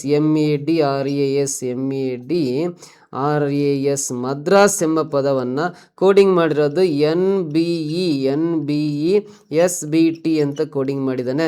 ಹಾಗಾದರೆ ಅವೀಸ್ ಬಾಂಬೆ ಅನ್ನೋ ಪದವನ್ನು ಅದೇ ಕೋಡ್ ಲ್ಯಾಂಗ್ವೇಜ್ ಪ್ರಕಾರ ಯಾವ ರೀತಿ ಮಾಡ್ಬೋದು ಅಂತ ಕೇಳಿದ್ದಾನೆ. ಸೊ ಇಲ್ಲಿ ಫಸ್ಟ್ M ಅಕ್ಷರಕ್ಕೆ N ಅಕ್ಷರ ಕೋಡಿಂಗ್ ಮಾಡಿದನಲ್ಲ ಆಲ್ಫಾಬೆಟ್ ಅಲ್ಲಿ. ಸೊ Mಗೆ N ಅಕ್ಷರ ಕೋಡಿಂಗ್ ಮಾಡಿದನಲ್ಲ. ಸೊ Mನ ನೆಕ್ಸ್ಟ್ ಲೆಟರ್ N ಕೋಡಿಂಗ್ ಮಾಡಿದಾನೆ ಅಂದರೆ ಇಲ್ಲಿ B ನ ನೆಕ್ಸ್ಟ್ ಲೆಟರ್ ಆಲ್ಫಾಬೆಟ್ ಅಲ್ಲಿ B ನಂತರ ಯಾವ್ದು ಬರುತ್ತೆ? C ಬರುತ್ತೆ. C ಬರೀತಾ ಇದೀನಿ. ನಮಗೆ ಬೇಕಾಗಿರೋ ಆನ್ಸರಲ್ಲಿ ಎಲ್ಲದರಲ್ಲೂ ಫಸ್ಟ್ ಲೆಟರ್ Cನೇ ಇದೆ. ಎಗೆ B ಬಲ್ದಾನೆ ಅಂದರೆ ಎನ ನೆಕ್ಸ್ಟ್ ಲೆಟರ್ B ಬಲ್ದಾನೆ ಅಂದರೆ ಇಲ್ಲಿ ಓನ ನೆಕ್ಸ್ಟ್ ಲೆಟರ್ ಬರೀಬೇಕು. ಓನ ನೆಕ್ಸ್ಟ್ ಲೆಟರ್ P ಆಗುತ್ತೆ. CP ಬಂತು. ಸೊ ಇಲ್ಲಿ CQ ಇದೆ ಅಂದರೆ ಎ ಆಪ್ಷನ್ ರಾಂಗ್ ಆಗುತ್ತೆ. ನೆಕ್ಸ್ಟ್ ಡಿಗೆ E ಬಲ್ದಾನೆ ಅಂದರೆ ಡಿನ ನೆಕ್ಸ್ಟ್ ಲೆಟರ್ E ಇದೆ ಅಂದರೆ ಇಲ್ಲಿ Mನ ನೆಕ್ಸ್ಟ್ ಲೆಟರ್ N ಬರೀಬೇಕು. ಫಸ್ಟ್ 3 ಲೆಟರ್ಸ್ CPN ಬಂತು. ಇದು CPO ಇದೆ ಅಂದರೆ ರಾಂಗ್. ಇದರಲ್ಲೂ CPN ಇದೆ, ಇದರಲ್ಲೂ CPN ಇದೆ. ಸೊ CB ಕರೆಕ್ಟ್ ಇದೆ ಅಂದರೆ ಲಾಸ್ಟ್ ಅಕ್ಷರ ಚೆಕ್ ಮಾಡಿರಿ. Sಗೆ T ಅಂದರೆ Sನ ಮುಂದಿನ ಅಕ್ಷರ T ಇದೆ ಅಂದರೆ ಎಲ್ಲವೂ ಮುಂದಿನ ಅಕ್ಷರಗಳೇ ಬರಿತಾ ಹೋಗ್ತಾರೆ. ನೆಕ್ಸ್ಟ್ ಲೆಟರ್ ಅಂದರೆ Bನ ನೆಕ್ಸ್ಟ್ ಲೆಟರ್ C ಆಗುತ್ತೆ. ಎನ ನೆಕ್ಸ್ಟ್ ಲೆಟರ್ B ಬರುತ್ತೆ. Yನ ನೆಕ್ಸ್ಟ್ ಲೆಟರ್ ಯಾವ್ದು ಬರುತ್ತೆ? Z ಬರುತ್ತಲ್ಲ. CPN CBZ ಬರುತ್ತೆ. CPN CBZ ಬರುತ್ತಲ್ಲ. CPN CBZ ಅಂತ ಆಪ್ಷನ್ 4th ಒನ್ನಲ್ಲಿದೆ. CBX ಇದೆ ಅಂದರೆ ಇದು wrong. 4th option is the right answer ಅಂತ ಕರಿತೀವಿ. ಎಲ್ಲದ್ರಾಗೂ ನೆಕ್ಸ್ಟ್ ಲೆಟರ್ಸ್ ಎಲ್ಲ ಬರ್ಕೊಂತ ಹೋಗಿದ್ದಾನೆ. ನೆಕ್ಸ್ಟ್ ಬರೋಣ ಮುಂದಿನ ಪ್ರಶ್ನೆ. Choose the correct alternative that will continue the same pattern and replace the question mark in the given series ಅಂತ ಇದೆ. ಈ ಸರಣಿಯಲ್ಲಿ ಬಿಟ್ಟು ಇರೋ ಸಂಖ್ಯೆ ಕಂಡುಹಿಡಿಯೋದು ಅಷ್ಟೇ. ಈ ನಂಬರ್ಸ್ ನೋಡಿದ ತಕ್ಷಣ ನನಗೆ ಗೊತ್ತಾಗ್ಬಿಡ್ತೀವಿ, ಪ್ರಾಪರ್ ಐಡಿಯಾ ಬರುತ್ತೆ. ಯಾಕಂದರೆ ನೀವು ವರ್ಗ ಸಂಖ್ಯೆಗಳು ಘನ ಸಂಖ್ಯೆಗಳನ್ನು ಕರೆಕ್ಟಾಗಿ ಕಲಿಬೇಕು. ನೀವು 1ರಿಂದ 30 ಅಥವಾ 40ವರೆಗೂ ವರ್ಗ ಸಂಖ್ಯೆಗಳು ಸ್ಕ್ವೇರ್ಸನ್ನು ಕಲಿಬೇಕು, ವರ್ಗ ಸಂಖ್ಯೆಗಳನ್ನು ಕಲಿಬೇಕು. ಸೊ 1ರಿಂದ 20ವರೆಗಾದ್ರೆ ಮಿನಿಮಮ್ 1 to 20ವರೆಗಾದರೂ ಘನ ಸಂಖ್ಯೆಗಳನ್ನು ಕಲ್ತ್ಕೊಂಡ್ರಿ ಅಂದರೆ ನಿಮಗೆ ಈ ಥರ ಲೆಕ್ಕ ಬಿಡಿಸ್ಲಿಕ್ಕೆ ತುಂಬ ಸುಲಭ ಆಗುತ್ತೆ. ಘನ ಸಂಖ್ಯೆಗಳು ಕ್ಯೂಬ್ಸನ್ನ ಕಲ್ತ್ಕೋಬೇಕಾಗುತ್ತೆ. ಸೊ ಆ ವರ್ಗ ಸಂಖ್ಯೆಗಳು ಘನ ಸಂಖ್ಯೆಗಳು ಕಲ್ತ್ಕೊಂಡ್ರಿ ಅಂದರೆ ಈ ನಂಬರ್ಸ್ ನೋಡಿದ ತಕ್ಷಣ ಏನನ್ಸುತ್ತೆ? ಇವೆಲ್ಲ ವರ್ಗ ಸಂಖ್ಯೆಗಳು. ಇವು ಯಾವ್ಯಾವ ಸಂಖ್ಯೆಯ ವರ್ಗ ಸಂಖ್ಯೆಗಳು ಅಂತ ನೋಡ್ತಾ ಬರೋಣ. ಯಾವ್ಯಾವ ಸಂಖ್ಯೆಯ ವರ್ಗ ಸಂಖ್ಯೆಗಳು ಅಂತ ನೋಡ್ತಾ ಬರೋದಾದ್ರೆ ಇವು. ಸೊ 1 ಅನ್ನೋದು 1 ಸ್ಕ್ವೇರ್ ವ್ಯಾಲ್ಯೂ 1 ಬರುತ್ತೆ. 9 ಅನ್ನೋದು 3 ಸ್ಕ್ವೇರ್ ವ್ಯಾಲ್ಯೂ 9 ಆಗುತ್ತೆ. ಸೊ 25 ಇದೆಯಲ್ಲ, ಇದು 5 ಸ್ಕ್ವೇರ್ ವ್ಯಾಲ್ಯೂ 25 ಬರುತ್ತೆ. 49 ಅನ್ನೋದು 7 ಸ್ಕ್ವೇರ್ ಬರೀತಾ ಇದೀನಿ. ಇದು ಸೊ 9 ಸ್ಕ್ವೇರ್ ಬರೀಬೇಕು. ಇದು 11 ಸ್ಕ್ವೇರ್. ಎಲ್ಲ ಇವು ಬೆಸ ಸಂಖ್ಯೆಯ ವರ್ಗ ಸಂಖ್ಯೆಗಳು. ಸ್ಕ್ವೇರ್ ಆಫ್ ಆಡ್ ನಂಬರ್ಸ್ ಅಂತ ಕರಿತೀವಿ. ಬೆಸ ಸಂಖ್ಯೆಗಳ ವರ್ಗ ಸಂಖ್ಯೆಗಳಾಗಿರೋದ್ರಿಂದ 9 ಸ್ಕ್ವೇರ್ ವ್ಯಾಲ್ಯೂ ಎಷ್ಟು ಬರುತ್ತೆ? 81 ಆಗುತ್ತೆ. 1 3 5 7 9 11 ಎಲ್ಲ ಬೆಸ ಸಂಖ್ಯೆಯ ವರ್ಗ ಸಂಖ್ಯೆಗಳು. ಸ್ಕ್ವೇರ್ ಆಫ್ ಆಡ್ ನಂಬರ್ಸ್ ಅಂತ ಕರಿತೀವಲ್ಲ, 9 ಸ್ಕ್ವೇರ್ ವ್ಯಾಲ್ಯೂ ಅಂದರೆ 9 × 9 ಮಲ್ಟಿಪ್ಲೈ ಮಾಡಿರಿ, 9 9 81 ಬರುತ್ತೆ. 81 ಆಪ್ಷನ್ ಏನಲ್ಲಿದೆ, ಇದು ಕರೆಕ್ಟ್ ಆನ್ಸರ್ ಆಗುತ್ತೆ. ಅರ್ಥ ಆಯ್ತಾ? ಸರ್ ನೆಕ್ಸ್ಟ್ ಕ್ವಶನ್ ಬರೋಣ. ಮುಂದಿನ ಪ್ರಶ್ನೆ, find the missing number in the table given below. ಕೆಳಗೆ ನೀಡಿರುವ ಕೋಷ್ಟಕದಲ್ಲಿ ಕಾಣೆಯಾದ ಸಂಖ್ಯೆಯನ್ನು ಹುಡುಕಿ ಅಂತಿದೆ. ನೀವೇನಾರು ಕಾಣೆಯಾದ್ರಿ ಅಂದರೆ ನಿಮ್ಮನ್ನ ಯಾರನ್ನೂ ಹುಡ್ಕಲ್ಲ, ಓದ್ರೋಗ್ತಾನೆ ಬಿಡು ಅಂತ. ಹುಡುಗ ಆಗಿದ್ರೆ ಓದ್ರೋಗ್ತಾನೆ ಬಿಡ, ಅವನೇನು ಮಾಡ್ತೀಯ, ಬೇಕಾದ್ರೆ ಬರ್ತಾನೆ ಮನೆಗೆ ಅಂತ ಹೇಳ್ತಾರೆ. ಸೊ ಹಾಗಾಗಿ ನೀವು ಕಾಣೆ ಆದರೆ ಯಾರೋ ಹುಡ್ಕೋಕ್ಕೆ ಹೋಗಲ್ಲ. ಬಟ್ ಎಕ್ಸಾಮಲ್ಲಿ ಕಾಣೆ ಆಗಿರೋ ಸಂಖ್ಯೆನ ಹುಡುಕಿದ್ರಿ ಅಂದರೆ ನಿಮಗೆ 1 ಮಾರ್ಕ್ಸ್ ಗ್ಯಾರಂಟಿ. 1 ಮಾರ್ಕ್ಸಲ್ಲೇ ನಿಮ್ಮ ಲೈಫ್ ಚೇಂಜ್ ಆಗೋ ಚಾನ್ಸಸ್ ಇರುತ್ತೆ. ನೀವು ನೋಡಿರ್ಬೋದು, ಎಕ್ಸಾಮಲ್ಲಿ ನಿಮ್ಮ ಸಿಬ್ಲಿಂಗ್ಸು, ರಿಲೇಟಿವ್ಸು ಅಥವಾ ನಿಮ್ಮ ಫ್ರೆಂಡ್ ಸರ್ಕಲಲ್ಲಿ 0.5 ಮಾರ್ಕ್ಸು, 0.25 ಮಾರ್ಕ್ಸು, 1 ಮಾರ್ಕ್ಸು, 1.5 ಮಾರ್ಕ್ಸು, 2 ಮಾರ್ಕ್ಸಿಂದ ಹೋಯ್ತು ನಂದು ಅಂತ ಗೋಳಾಡ್ತಾ ಇರ್ತಾರಲ್ಲ. ಸೊ ಹಾಗಾಗಿ ಇಲ್ಲಿ ಪ್ರತಿಯೊಂದು ಮಾರ್ಕ್ಸ್ ಇಂಪಾರ್ಟೆಂಟು, ಯಾವುದನ್ನು ನೆಗ್ಲೆಕ್ಟ್ ಮಾಡೋಂಗಿಲ್ಲ. ಸೊ 1 ಮಾರ್ಕ್ಸ್ನೇ ಲೈಫೇ ಚೇಂಜ್ ಮಾಡೋ ಚಾನ್ಸಸ್ ಇರುತ್ತೆ. ಈ ಟೇಬಲಲ್ಲಿ ಇಲ್ಲಿ ಕ್ವಶನ್ ಮಾರ್ಕ್ ಪ್ಲೇಸಲ್ಲಿ ಒಂದು ಸಂಖ್ಯೆ ಬಿಟ್ಟೋಗಿರೋ ಸಂಖ್ಯೆ ಯಾವುದು ಅಂತ ಕಂಡುಹಿಡಿಯೋದಾದ್ರೆ, ಸೊ ಇಲ್ಲಿ 3 ಇದೆಯಲ್ಲ, 3 ಕೆಳಗಡೆ 6 ಇದೆ. 3ಗೆ 6 ಯಾವ ಥರ ಬರ್ಕೊಂಡ್ರು ಅಂತ ನೋಡೋದಾದ್ರೆ, ಮೇಲೆ ಇಲ್ಲಿ 3 ಇದೆಯಲ್ಲ, ಈ 3 ಹಿಂದಿನ ಸಂಖ್ಯೆ 2ರಿಂದ ಗುಣಾಕಾರ ಮಾಡಿದ್ರೆ 3 2 6 ಬರುತ್ತೆ, ಇಲ್ಲಿ 6 ಇದೆ. ಅದೇ ರೀತಿ 8 ಇದೆಯಲ್ಲ, 8ರ ಹಿಂದಿನ ಸಂಖ್ಯೆ 7ರಿಂದ ಗುಣಾಕಾರ ಮಾಡಿರಿ, 8 7 56, 56 ಕೆಳಗಡೆ ಇದೆ. ಸೊ ಈ 10 ಯೂಸ್ ಮಾಡ್ಕೊಂಡು 10ರ ಹಿಂದಿನ ಸಂಖ್ಯೆ ಪ್ರೀವಿಯಸ್ ನಂಬರ್ 9ರಿಂದ ಗುಣಾಕಾರ ಮಾಡಿದ್ರೆ 10 9 90 ಬರುತ್ತೆ, ಇಲ್ಲಿ 90 ಕರೆಕ್ಟ್ ಇದೆ. ಸೊ ಇಲ್ಲಿ 2 ಇದೆ ಅಂದರೆ 2ರ ಹಿಂದಿನ ಸಂಖ್ಯೆ 1ರಿಂದ ಗುಣಾಕಾರ ಮಾಡಿರಿ, 2 1 2 ಬರುತ್ತೆ, ಇಲ್ಲಿ ಕರೆಕ್ಟಾಗಿ 2 ಇದೆ. ಸೊ ಆಮೇಲೆ ಇಲ್ಲಿ 1ರ ಹಿಂದಿನ ಸಂಖ್ಯೆ 0, 1 × 0 0, ಇಲ್ಲೂ ಕರೆಕ್ಟ್ ಬರುತ್ತೆ. ಇದರಿಂದ ಅಂದಮೇಲೆ ಯಾವ ಸಂಖ್ಯೆ ಬರ್ಕೊಂಡು ಅದ್ರ ಹಿಂದಿನ ಸಂಖ್ಯೆದ ಗುಣಿಸ್ರಿ 20 ಬರುತ್ತೆ. ಅಂದರೆ ಆಪ್ಷನ್ ಯೂಸ್ ಮಾಡ್ಕೊಂಡು ಇಲ್ಲಿ 5 ಇದೆ ಅಂದರೆ 5 ಬರ್ಕೊಂಡು 5ನ ಹಿಂದಿನ ಸಂಖ್ಯೆ 4 ಬರ್ಕೊಂಡು ಗುಣಾಕಾರ ಮಾಡಿರಿ, 5 4 20 ಕರೆಕ್ಟ್ ಬರ್ತಾ ಇದೆ. ಅಂದರೆ ಈ ಕ್ವಶನ್ ಮಾರ್ಕ್ ಪ್ಲೇಸಲ್ಲಿ 5 ಕರೆಕ್ಟ್ ಇದೆ ಅಂತ ಆಪ್ಷನ್ ಏನೇ ರೈಟ್ ಆನ್ಸರ್ ಅಂತ ಕರೀತೀವಿ. ಈ ರೀತಿ ನಂಬರ್ಸ್ ಕೊಟ್ಟಿದ್ದಾನೆ. ಕ್ವಶನ್ ಮಾರ್ಕ್ ಪ್ಲೇಸಲ್ಲಿ ಬರೋ number 5, that is the correct answer. Clear ಆಗುತ್ತಾಯ್ತಾ? ಸೊ ನೆಕ್ಸ್ಟ್ ಕ್ವಶನ್ ಬರೋಣ. The flowers in a basket double every minute and the basket gets full in 1 hour. In how many minutes does the basket was 1/32 fill ಅಂತಿದೆ. ಅಂದರೆ ಒಂದು ಬುಟ್ಟಿಯಲ್ಲಿರುವ ಹೂಗಳು ಪ್ರತಿ ನಿಮಿಷಕ್ಕೆ double ಆಗ್ತಾ ಹೋಗುತ್ತೆ ಅಂತ. ಪ್ರತಿ ನಿಮಿಷಕ್ಕೆ ಅಂದರೆ 1 ನಿಮಿಷದಲ್ಲಿ ನೋಡ್ರಿ, 1 ಹೂವು ಇದೆ ಅಂದರೆ 2ನೇ ನಿಮಿಷಕ್ಕೆ ಡಬಲ್ 2 ಆಗ್ತವೆ, 3ನೇ ನಿಮಿಷಕ್ಕೆ ಮತ್ತೆ ಡಬಲ್ ಆಗಿ 4 ಆಗ್ತವೆ, 4ನೇ ನಿಮಿಷಕ್ಕೆ ಡಬಲ್ ಆಗಿ 4 8 ಆಗ್ತವೆ, 5ನೇ ನಿಮಿಷಕ್ಕೆ ಡಬಲ್ ಆಗಿ 8 16 ಆಗ್ತವೆ, 6ನೇ ನಿಮಿಷಕ್ಕೆ ಡಬಲ್ ಆಗಿ 16 32 ಆಗ್ತವೆ. ಹಿಂಗೆ ಪ್ರತಿ ನಿಮಿಷಕ್ಕೆ ಆ ಬುಟ್ಟಿಲಿರೋ ಹೂವುಗಳು ಡಬಲ್ ಆಗ್ತಾ ಹೋಗ್ತವೆ. ಫ್ಲವರ್ಸ್ ಅಂತ ಕೊಟ್ಟಿದ್ದಾನೆ. ಬುಟ್ಟಿ ಇದೆಯಲ್ಲ, ಅದು 1 ಗಂಟೆಯಲ್ಲಿ ತುಂಬುತ್ತೆ ಅಂತಿದೆ. 1 ಗಂಟೆ ಅಂದರೆ ಎಷ್ಟು ನಿಮಿಷ ಅಂದರೆ 60 ನಿಮಿಷಕ್ಕೆ ತುಂಬುತ್ತೆ ಅಂತ. ಬುಟ್ಟಿಯಲ್ಲಿ ಹೂವುಗಳು ತುಂಬಿಸ್ಲಿಕ್ಕೆ 60 ನಿಮಿಷ ಟೈಮ್ ಬೇಕಾಗುತ್ತೆ ಅಂತ ಹೇಳಿದ್ದಾನೆ. ಸೊ 60 ನಿಮಿಷಕ್ಕೆ ತುಂಬೋದಾದರೆ ಇಲ್ಲಿ ಪ್ರಶ್ನೆ ಕೇಳಿರೋದು ಏನು ಕೇಳಿದಾನಪ್ಪ, ಇಲ್ಲಿ ಪ್ರಶ್ನೆ ಏನು ಕೇಳಿದಾನೆ ಅಂದರೆ, ಬುಟ್ಟಿ ಎಷ್ಟು ನಿಮಿಷಗಳಲ್ಲಿ 32/1ನೇ ಭಾಗ ತುಂಬುತ್ತೆ ಅಂತ ಕೇಳಿದ್ದಾರೆ. ನೋಡ್ರಿ, ಫುಲ್ ಭಾಗ ಅಂದರೆ ಒಂದು ಭಾಗದಷ್ಟು ತುಂಬಲಿಕ್ಕೆ 1 ಗಂಟೆ ಅಂದರೆ 60 ನಿಮಿಷ ಟೈಮ್ ಬೇಕು. 60 ನಿಮಿಷ ಟೈಮ್ ಬೇಕು ಒಂದು ಭಾಗದಷ್ಟು ತುಂಬಲಿಕ್ಕೆ. ಸೊ 1 ಭಾಗದಷ್ಟು ತುಂಬಲಿಕ್ಕೆ 60 ನಿಮಿಷ ಟೈಮ್ ಬೇಕಾದ್ರೆ ಈ 1 ಭಾಗದಲ್ಲಿ ಅರ್ಧ ಅಂದರೆ ಅರ್ಧ ಭಾಗ ತುಂಬಲಿಕ್ಕೆ ಎಷ್ಟು ಟೈಮ್ ಬೇಕು ಅಂತ ಗೊತ್ತಿರ್ಬೇಕು ನಿಮ್ಗೆ. ಫುಲ್ ಬುಟ್ಟಿ ತುಂಬಲಿಕ್ಕೆ 60 ನಿಮಿಷ ಆದರೆ ಅರ್ಧ ಬುಟ್ಟಿ ತುಂಬಲಿಕ್ಕೆ ಎಷ್ಟು ಟೈಮ್ ಬೇಕಾಗುತ್ತೆ ಅಂದರೆ ಕೇವಲ 59 ನಿಮಿಷದಲ್ಲೇ ತುಂಬುತ್ತೆ. 1 ನಿಮಿಷ ಕಡಿಮೆ ಆಗುತ್ತೆ. ಅದೇ ಸರ್, ಒಂದು ಫುಲ್ ಬುಟ್ಟಿ ತುಂಬಲಿಕ್ಕೆ 60 ನಿಮಿಷ, ಅರ್ಧ ತುಂಬಲಿಕ್ಕೆ ಬರೋ 59 ನಿಮಿಷ ಅಂತ ಹೇಳಿದ್ದೀರ ಅಂದರೆ, ಇಲ್ಲಿ ನೋಡ್ರಿ, ಪ್ರತಿ ನಿಮಿಷಕ್ಕೆ ದ್ವಿಗುಣಗೊಳ್ಳುತ್ತದೆ ಅಂತ ಕೊಟ್ಟಿದ್ದಾರೆ. ಅಂದರೆ 50 ನಿಮಿಷಕ್ಕೆ ಅರ್ಧ ತುಂಬಿದೆ ಅಂದರೆ ಇನ್ನು 1 ನಿಮಿಷಕ್ಕೆ ಡಬಲ್ ಆಗುತ್ತೆ, ಮತ್ತು ಅರ್ಧ ಆಗಿ 60 ನಿಮಿಷಕ್ಕೆ ಫುಲ್ ತುಂಬುತ್ತೆ. 59 ನಿಮಿಷಕ್ಕೆ ಅರ್ಧ ತುಂಬಿದೆ ಅಂದರೆ ನೆಕ್ಸ್ಟ್ 1 ನಿಮಿಷಕ್ಕೆ ಇನ್ನು ಅರ್ಧ ತುಂಬಿ ಡಬಲ್ ಆಗುತ್ತೆ. ಅರ್ಧ ಪ್ಲಸ್ ಅರ್ಧ ಆದರೆ 1 ಫುಲ್ ತುಂಬುತ್ತೆ, ಅದು 60 ನಿಮಿಷಕ್ಕೆ. ಪ್ರತಿ ನಿಮಿಷಕ್ಕೆ ಡಬಲ್ ಆಗುತ್ತೆ ಅಂದಮೇಲೆ ಅರ್ಧ ತುಂಬಲಿಕ್ಕೆ 59 ನಿಮಿಷ ಬೇಕು. ಈ ಅರ್ಧದ್ರಾಗ ಮತ್ತೆ ಅರ್ಧ ಅಂದರೆ 1/4 ಅಂತ ಕರಿತೀವಿ. ಅರ್ಧದ್ರಾಗ ಮತ್ತೆ ಅರ್ಧ ಅಂದರೆ 1/4 ಆಗುತ್ತೆ. ಅದು ತುಂಬಲಿಕ್ಕೆ ಎಷ್ಟು ನಿಮಿಷ ಬೇಕಂದ್ರೆ 58 ನಿಮಿಷ ಬೇಕಾಗುತ್ತೆ. 1 ನಿಮಿಷ ಮಾತ್ರ ಕಡಿಮೆ ಆಗ್ತಾ ಹೋಗುತ್ತೆ. ಸೊ ಈ 1/4 ಅರ್ಧ ಅಂದರೆ 1/8 ಆಗುತ್ತೆ. 1/8 ಭಾಗ ತುಂಬಲಿಕ್ಕೆ 58 1 ಅಂದರೆ -1 ಮಾಡ್ರಿ, 57 ನಿಮಿಷ ಬೇಕಾಗುತ್ತೆ. 57 ನಿಮಿಷ. ಸೊ ಇದನ್ನು ಮತ್ತೆ ನೋಡ್ರಿ, 2 2 2 4 4 2 8 8 2 16 ಅಂದರೆ 16ರಲ್ಲಿ 1 ಭಾಗದಷ್ಟು ತುಂಬಲಿಕ್ಕೆ 57 1 ಮೈನಸ್ ಮಾಡ್ರಿ, 56 ನಿಮಿಷದಲ್ಲಿ ತುಂಬುತ್ತೆ, 56 ಮಿನಿಟ್ಸಲ್ಲಿ. ಸೊ 16 32 ಅಲ್ಲ, ಈ 32ರಲ್ಲಿ ಒಂದು ಭಾಗದಷ್ಟು ತುಂಬಲಿಕ್ಕೆ ಎಷ್ಟು ಬೇಕಂದ್ರೆ 55ರಲ್ಲಿ ಒಂದು ಕಡಿಮೆ ಮಾಡ್ರಿ, 55 ನಿಮಿಷದಲ್ಲಿ ತುಂಬುತ್ತೆ. 32 ಒಂದು ಭಾಗದಷ್ಟಿಗೆ 55 ನಿಮಿಷ. ಇದು ಡಬಲ್ ಅಂದರೆ 1/16 ಪಾರ್ಟು 56 ನಿಮಿಷ. ಇದ್ರ ಡಬಲ್ ಅಂದರೆ 1/8 57 ನಿಮಿಷ. ಪ್ರತಿ ನಿಮಿಷಕ್ಕೆ ಡಬಲ್ ಆಗ್ತಾ ಹೋಗ್ತಾ ಇದೆ ಅಂದರೆ ಸೊ ನಾವು ಈ ಥರ ಮಾಡ್ಕೊತ ಹೋಗ್ಬೇಕು. ಸೊ 32ರಲ್ಲಿ ಒಂದು ಭಾಗದಷ್ಟು ತುಂಬಲಿಕ್ಕೆ ಎಷ್ಟು ನಿಮಿಷ ಬೇಕು ಅಂತ ಪ್ರಶ್ನೆ ಕೇಳಿದಾನೆ. 55 ನಿಮಿಷ ಬೇಕು. 55 ನಿಮಿಷ ಅನ್ನೋದು ಆಪ್ಷನ್ ಏನಲ್ಲಿದೆ ನೋಡ್ರಿ, ಇದು ಕರೆಕ್ಟ್ ಆನ್ಸರ್ ಆಗುತ್ತೆ. ಕ್ಲಿಯರ್ ಆಗ್ತಾ ಐತಿ ಈ ಕ್ವಶನ್. ನೆಕ್ಸ್ಟ್ ಕ್ವಶನ್ ಬರೋಣ. ಮುಂದಿನ ಪ್ರಶ್ನೆ, what will come in the place of question mark ಅಂತಿದೆ. ಕ್ವಶನ್ ಮಾರ್ಕ್ ಪ್ಲೇಸಲ್ಲಿ ಬರೋ ಅಕ್ಷರಗಳು ಯಾವುವು ಅಂದರೆ ಇವಕ್ಕೆ ಆಲ್ಫಾಬೆಟ್ಸ್ ಬರ್ಕೊಂಡ್ರೆ ಕ್ಲಾರಿಟಿ ಸಿಗುತ್ತೆ. ಏನಿಂದ ಝಡ್ಗೆ ನೀವು ABCDEF GHIJKLMNOPQRSTUVWXYZ ಆಲ್ಫಾಬೆಟ್ಸ್ ಬರ್ಕೊಂಡ್ರಿ ಅಂದರೆ ಮೊದಲನೇ ಅಕ್ಷರ ಎ ಇದೆ, ಇಲ್ಲಿ ಈ ಗ್ರೂಪಲ್ಲಿ ಮೊದಲನೇ ಅಕ್ಷರ ಸಿ ಇದೆ. ಏನಿಂದ ಸಿಗೆ ಆಲ್ಫಾಬೆಟಲ್ಲಿ ಮಧ್ಯದಲ್ಲಿ ಒಂದು ಅಕ್ಷರ ಗ್ಯಾಪ್ ಇದೆ, +1 ಬರಿತೀನಿ. ಸಿನಿಂದ ಎಫ್ಗೆ ಆಲ್ಫಾಬೆಟಲ್ಲಿ ಮಧ್ಯದಲ್ಲಿ 2 ಲೆಟರ್ಸ್ ಗ್ಯಾಪ್ ಇದೆ, +2 ಬರಿತೀನಿ. ಇಲ್ಲಿ +1 +2 ಆಯ್ತಲ್ಲ. ಇವಾಗ ಎಫ್ ಇಂದ ಮುಂದಕ್ಕೆ 3 ಲೆಟರ್ಸ್ ಗ್ಯಾಪ್ ಕೊಟ್ಟು ಬರಿಬೇಕು, 3 ಅಕ್ಷರ ಗ್ಯಾಪ್ ಕೊಟ್ಟು ಬರಿಬೇಕು. ಎಫ್ ಇಂದ ಮುಂದಕ್ಕೆ 3 ಲೆಟರ್ಸ್ ಗ್ಯಾಪ್ ಇಟ್ರಿ ಅಂದ್ರೆ ನೋಡ್ರಿ, ಮಧ್ಯದಲ್ಲಿ 3 ಅಕ್ಷರ ಗ್ಯಾಪ್ ಕೊಟ್ರೆ ಯಾವ ಅಕ್ಷರ ಸಿಗುತ್ತೆ? ಜೆ ಅಕ್ಷರ ಸಿಗುತ್ತೆ. ನಮಗೆ ಬೇಕಾಗಿರೋ ಆನ್ಸರಲ್ಲಿ ಮೊದಲನೇ ಅಕ್ಷರ ಜೆ ಇರಬೇಕು. ಸೊ ಇಲ್ಲಿ ಮೊದಲನೇ ಅಕ್ಷರ ಜೆ ಇರೋದು ಆಪ್ಷನ್ ಎ ಬಿಟ್ಟರೆ ಬೇರೆ ಯಾವುದ್ರಲ್ಲ ಇಲ್ಲ. IV ಇದೆ, ಇಲ್ಲಿ IR ಇದೆ, ಇಲ್ಲಿ KP ಇದೆ. ಅಂದರೆ 3 ರಾಂಗ್. ಮೊದಲನೇ ಅಕ್ಷರ ಜೆ ಇರೋದು. ಈ JQನೇ ಮುಂದಕ್ಕೆ ನೋಡ್ಕೊಳ್ಳೋ ಅವಶ್ಯಕತೆ ಇಲ್ಲ. ಇದಕ್ಕೆ ಆನ್ಸರ್ ಕ್ವಶನ್ ಮಾರ್ಕ್ ಪ್ಲೇಸಲ್ಲಿ J ಮತ್ತು Q ಬರುತ್ತೆ ಅಂತ. ನೆಕ್ಸ್ಟ್ ಲೆಟರ್ ನೋಡೋ ಅವಶ್ಯಕತೆನೇ ಇಲ್ಲ. ಆಪ್ಷನ್ ನೋಡ್ತಾ ಆನ್ಸರ್ ಮಾಡಿದ್ರೆ ಬೇಗ ಆನ್ಸರ್ ಸಿಗುತ್ತೆ ನೋಡ್ರಿ. ನೆಕ್ಸ್ಟ್ ಇಲ್ಲಿ ಒಂದು ರ್ಯಾಂಕಿಂಗ್ ಟೆಸ್ಟ್ ಕೊಟ್ಟಿದ್ದಾರೆ. If Sunita is taller then Seema and Reena is shorter then Radha and Gauri, Beena is taller than Radha and shorter than Sunita. Sunita is not the tallest and Reena not the shortest.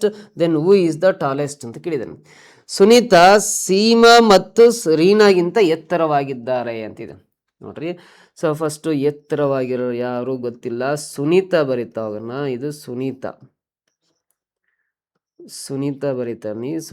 Sunita ಯಾರಿಗಿಂತ ಎತ್ತರ ಅಂದ್ರೆ ಸೀಮಾ ಮತ್ತು ರೀನಾಗಿಂತ ಎತ್ತರ. ಸೀಮಾ ಮತ್ತು ರೀನಾ ಅಂತ ಇಲ್ಲಿ 1/1 ಅಕ್ಕಪಕ್ಕದಲ್ಲಿ ಬರೀತೀನಿ. ಇಲ್ಲಿ ಯಾರು ಸೀಮಾ ಯಾರು ರೀನಾ ಗೊತ್ತಿಲ್ಲ, ಸುಮ್ಮನೆ 2 ಲೈನ್ ಹಾಕಿದ್ದೀನಿ, ಮುಂದೆ ಬರೀತೀನಿ. ರೀನಾ ರಾಧಾ ಮತ್ತು ಗೌರಿಗಿಂತ ಕುಳ್ಳಗಿದ್ದರೆ, ರೀನಾ ರಾಧಾ ಮತ್ತು ಗೌರಿಗಿಂತ ಕುಳ್ಳಗಿದ್ದರೆ, ಬೀನಾ ರಾಧಾಗಿಂತ ಎತ್ತರ ಮತ್ತು ಸುನೀತಾಗಿಂತ ಕುಳ್ಳಗಿದ್ದಾರೆ. ಬೀನಾ ರಾಧಾಗಿಂತ ಎತ್ತರ ನೋಡ್ರಿ. ರೀನಾ ರಾಧಾ ಮತ್ತು ಗೌರಿಗಿಂತ ಕುಳ್ಳಗಿದ್ದಾರೆ ಅಂದ್ರೆ ಲಾಸ್ಟಿಗೆ ರೀನಾ ಬಂದ್ಬಿಡೋಣ ನೋಡ್ರಿ. ರಾಧಾ ಮತ್ತು ಗೌರಿಗಿಂತ ರೀನಾ ರಾಧಾ ಮತ್ತು ಗೌರಿಗಿಂತ ಕುಳ್ಳಗಿದ್ದಾರೆ, ಬೀನಾ ರಾಧಾಗಿಂತ ಎತ್ತರ ಮತ್ತು ಸುನೀತಾಗಿಂತ ಕುಳ್ಳಗಿದ್ದಾರೆ ನೋಡ್ರಿ. ಬೀನಾ ರಾಧಾಗಿಂತ ಎತ್ತರ, ಬೀನಾ ರಾಧಾಗಿಂತ ಎತ್ತರ, ಸುನೀತಾಗಿಂತ ಕುಳ್ಳಗಿದ್ದರೆ ಅಂತ ಇದೆ. ಸೊ ಹಾಗಾಗಿ ನಾವು ಇಲ್ಲಿ ಏನು ಮಾಡೋಣ ಅಂದರೆ, ಸುನೀತಾಗಿಂತ ಕುಳ್ಳಗಿದ್ದರೆ ಅಂದರೆ ನಾವು ಈ ಹೆಸರು ತೆಗೆದುಬಿಟ್ಟು ಸೊ ಇಲ್ಲಿ ಸುನೀತಾ ಈ ಕಡೆ ಬರೆದ್ಬಿಡೋಣ. ಸುನೀತಾ ಇನ್ನೊಂದು ಸ್ವಲ್ಪ ದೊಡ್ಡ ಲೈನ್ ಬರೆಯೋಣ. ಸುನೀತಾ ಬರ್ಕೊಳ್ಳೋಣ. ಸುನೀತಾ ಇಲ್ಲಿ ರೀನಾ ರಾಧಾ ಮತ್ತು ಗೌರಿಗಿಂತ ಕುಳ್ಳಗಿದ್ದಾರೆ ಅಂತ ಇದೆ. ಬೀನಾ ರಾಧಾಗಿಂತ ಎತ್ತರ ಅಂದ್ರೆ ಇಲ್ಲಿ ರಾಧಾ ಬರೆಯೋಣ. ಬೀನಾ ರಾಧಾಗಿಂತ ಎತ್ತರ. ಸೊ ಇಲ್ಲಿ ಬೀನಾ ಬರ್ಕೊಂಬಿಡೋಣ. ಇಲ್ಲಿ ಬೀನಾ ರಾಧಾಗಿಂತ ಎತ್ತರ ಮತ್ತು ಸುನೀತಾಗಿಂತ ಕುಳ್ಳಗಿದ್ದಾರೆ ಅಂತಿದೆ ನೋಡ್ರಿ. ಈ ಬೀನಾ ರಾಧಾಗಿಂತ ಹೈಟ್ ಇದ್ದಾರೆ, ಸುನೀತಾಗಿಂತ ಕುಳ್ಳಗಿದ್ದಾರೆ ಅಂತೆ. ಸುನೀತಾ ಎಲ್ಲರಿಗಿಂತ ಎತ್ತರದವಳಲ್ಲ ಅಂತಿದೆ. ಎಲ್ಲರಿಗಿಂತ ಎತ್ತರದವಳಲ್ಲ ಅಂದರೆ ಇನ್ನೊಬ್ರು ಯಾರೋ ಇರ್ಬೇಕು, ಸುನೀತಾಗಿಂತ ಎತ್ತರ ಯಾರೋ ಇದ್ದಾರೆ ಅಂತಿದೆ. ಮತ್ತು ರೀನಾ ಎಲ್ಲರಿಗಿಂತ ಕುಳ್ಳರಲ್ಲ.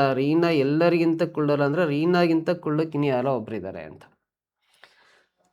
ರೀನಾಗಿಂತ ಕುಳ್ಳಕ್ಕೆ ಇನ್ನೊಬ್ರು ಇದ್ದಾರೆ ಅಂತ ಅರ್ಥ. ಸೊ ಹಾಗಾದರೆ ಇದನ್ನ ಬರೆಯೋ ರೀತಿ ನೋಡ್ಕೊಳ್ರಿ. ರೀನಾಗಿಂತ ಇನ್ನೊಬ್ರು ಕುಳ್ಳಕ್ಕಿದ್ದಾರೆ ಅಂತ ಅರ್ಥ ಇಲ್ಲಿ. ಸೊ ನಾನಿಲ್ಲಿ ರೀನಾ ಎಲ್ಲರಿಗಿಂತ ಕುಳ್ಳ ಇಲ್ಲ ಅಂತ ಹೇಳಿದಾರೆ ಅಂದರೆ ನಾನು ಈ ಪ್ಲೇಸಲ್ಲಿ ರೀನಾ ಬರ್ಕೊಂಡೆ ಅಂತ. ರೀನಾ ಎಲ್ಲರಿಗಿಂತ ಕುಳ್ಳ ಇಲ್ಲ. ಇವಾಗ ಇನ್ನೊಂದು ಕಡೆಯಿಂದ ಓದ್ತಾ ಬನ್ನಿ. ಸುನೀತಾ ಸೀಮಾ ಮತ್ತು ರೀನಾಗಿಂತ ಎತ್ತರವಾಗಿದ್ದಾರೆ. ಸುನೀತಾ ಇದಾರಲ್ಲ ಇವರು ಸೀಮಾ ಮತ್ತು ರೀನಾ ಇದ್ದಾರೆ ಅಂದರೆ ಇಲ್ಲಿ ಸೀಮಾ ಬರ್ಕೊಂಡ್ರೆ, ಲಾಸ್ಟಿಗೆ ಸೀಮಾ ಬರ್ಕೊಂಡ್ರೆ ಅಂದರೆ ಈ ಸುನೀತಾ ಸೀಮಾ ಮತ್ತು ರೀನಾಗಿಂತ ಹೈಟ್ ಇದ್ದಾರೆ, ಕರೆಕ್ಟ್. ರೀನಾ ರಾಧಾ ಮತ್ತು ಗೌರಿಗಿಂತ ಕುಳ್ಳಾಗಿದ್ದಾರೆ ಅಂತ.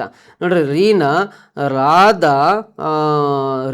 ರಾಧಾ ಮತ್ತು ಗೌರಿ ಅಂತ ಹೇಳಿದಾರಲ್ಲ, ಇಲ್ಲಿ ಲಾಸ್ಟ್ ಫಸ್ಟಿಗೆ ಗೌರಿ ಬರ್ಕೊಳ್ರಿ. ಸೊ ಈ ರೀನಾ ಇದಾರಲ್ಲ, ಈ ರಾಧಾ ಮತ್ತು ಗೌರಿಗಿಂತ ಕುಳ್ಳಾಗಿದ್ದಾರೆ ಅಂತ ಆಯ್ತು. ಬೀನ ರಾಧಾಗಿಂತ ಎತ್ತರ, ನೋಡ್ರಿ ಬೀನ ರಾಧಾಗಿಂತ ಎತ್ತರ, ಸುನೀತಾಗಿಂತ ಕುಳ್ಳ ಕರಾಟ್ ಇದ್ದಾಳೆ. ಸುನೀತಾ ಎಲ್ಲರಿಗಿಂತ ಎತ್ತರದವಳಲ್ಲ ಅಂದ್ರೆ ಅವಳಿಗಿಂತ ಎತ್ತರ ಗೌರಿ ಇದ್ದಾರೆ. ಮತ್ತು ರೀನಾ ಎಲ್ಲರಿಗಿಂತ ಕುಳ್ಳ ಅಲ್ಲ ಅಂದ್ರೆ ಅವ್ರಿಗಿಂತ ಕುಳ್ಳ ಸೀಮಾ ಇದ್ದಾಳೆ ಅಂತ ಗೊತ್ತಾಯ್ತು. ಇವಾಗ ಕ್ಲಾರಿಟಿ ಸಿಕ್ತು. ಹಾಗಾದ್ರೆ ಯಾರು ಎತ್ತರದವಳು ಅಂದ್ರೆ ಗೌರಿ ಇದರಲ್ಲಿ ಎತ್ತರದವಳು. ಗೌರಿ ಅಂತ ಆಪ್ಷನ್ ಬಿ ನಲ್ಲಿದೆ ನೋಡ್ರಿ, ಇದು ಕರೆಕ್ಟ್ ಆನ್ಸರ್ ಆಗುತ್ತೆ. ಈ ರೀತಿ ಗೊತ್ತಾಯ್ತಾ. ಸೊ ನೆಕ್ಸ್ಟ್ ಕ್ವಶನ್ ಬರೋಣ. If ಆಕ್ನೆ is coded as 3, 7, 29, 11 then boil will be coded as ಅಂತ ಕೊಟ್ಟಿದ್ದಾನೆ.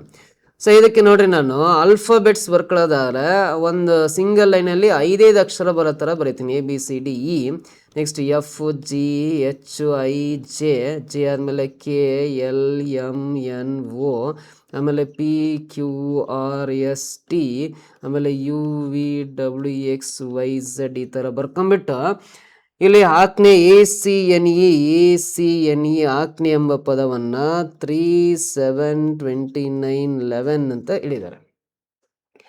ಎ ಅನ್ನೋದು ಆಲ್ಫಾಬೆಟ್ಟಲ್ಲಿ ಮೊದಲನೇ ಅಕ್ಷರ. ಎ ಇದೆ. ಬಟ್ ಅದಕ್ಕೆ ಮೊದಲನೇ ಅಕ್ಷರ ಅಲ್ಲ, ಎ ಅಂದರೆ ಆಲ್ಫಾಬೆಟ್ಟಲ್ಲಿ 1ನೇ ಅಕ್ಷರ ಪ್ಲಸ್ ಅದಕ್ಕೆ 2 ಕೂಡ್ರಿ 1 + 2 3 ಬರ್ಕೊಂಡಾರ. ಸಿ ಅನ್ನೋದು ಆಲ್ಫಾಬೆಟ್ಟಲ್ಲಿ 3ನೇ ಅಕ್ಷರ ಪ್ಲಸ್ ಅದಕ್ಕೆ 4 ಕೊಟ್ಟಿದ್ದಾರೆ, 3 + 4 7 ಬರುತ್ತೆ. ಎನ್ ಅನ್ನೋದು ಆಲ್ಫಾಬೆಟ್ಟಲ್ಲಿ ನೋಡ್ರಿ ಎಷ್ಟನೇ ಅಕ್ಷರ ಅಂದರೆ 14ನೇ ಅಕ್ಷರ ಆಗುತ್ತೆ. ಎನ್ ಅದಕ್ಕೆ 15 ಕೂಡಿದರೆ 29 ಬರುತ್ತೆ.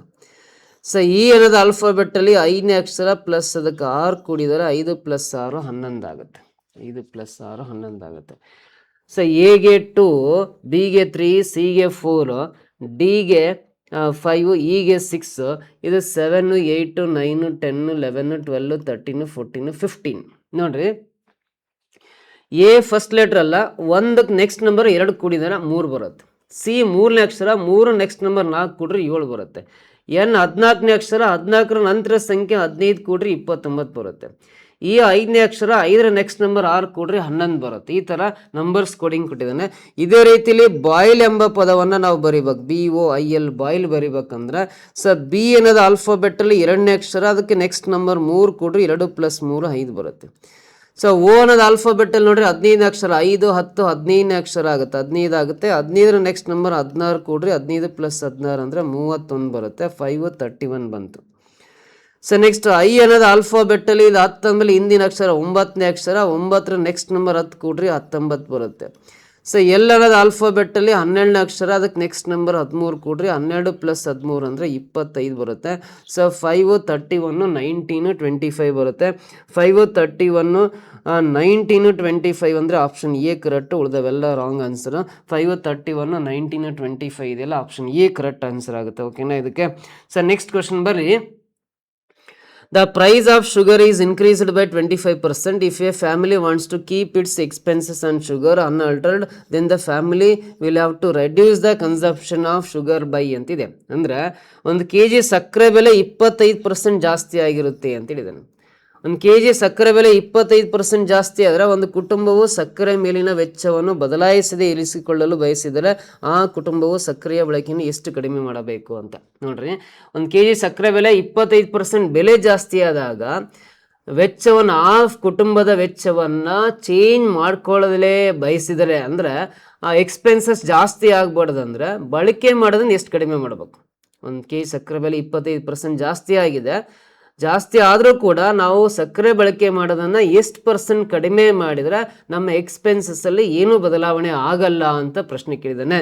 ಸೊ ಇದಕ್ಕೆ ಈ ಥರ ಕ್ವಶನ್ಗೆ ಸಿಂಪಲ್ ಆನ್ಸರ್ ಅಂದರೆ ನೋಡ್ರಿ, ಹೆಚ್ಚಾಗಿರೋದು ಎಷ್ಟು ಹೇಳ್ರಿ, 25% ಹೆಚ್ಚಾಗಿದೆ. 25% ಸಕ್ಕರೆ ಬೆಲೆ ಜಾಸ್ತಿ ಆಗಿದೆ.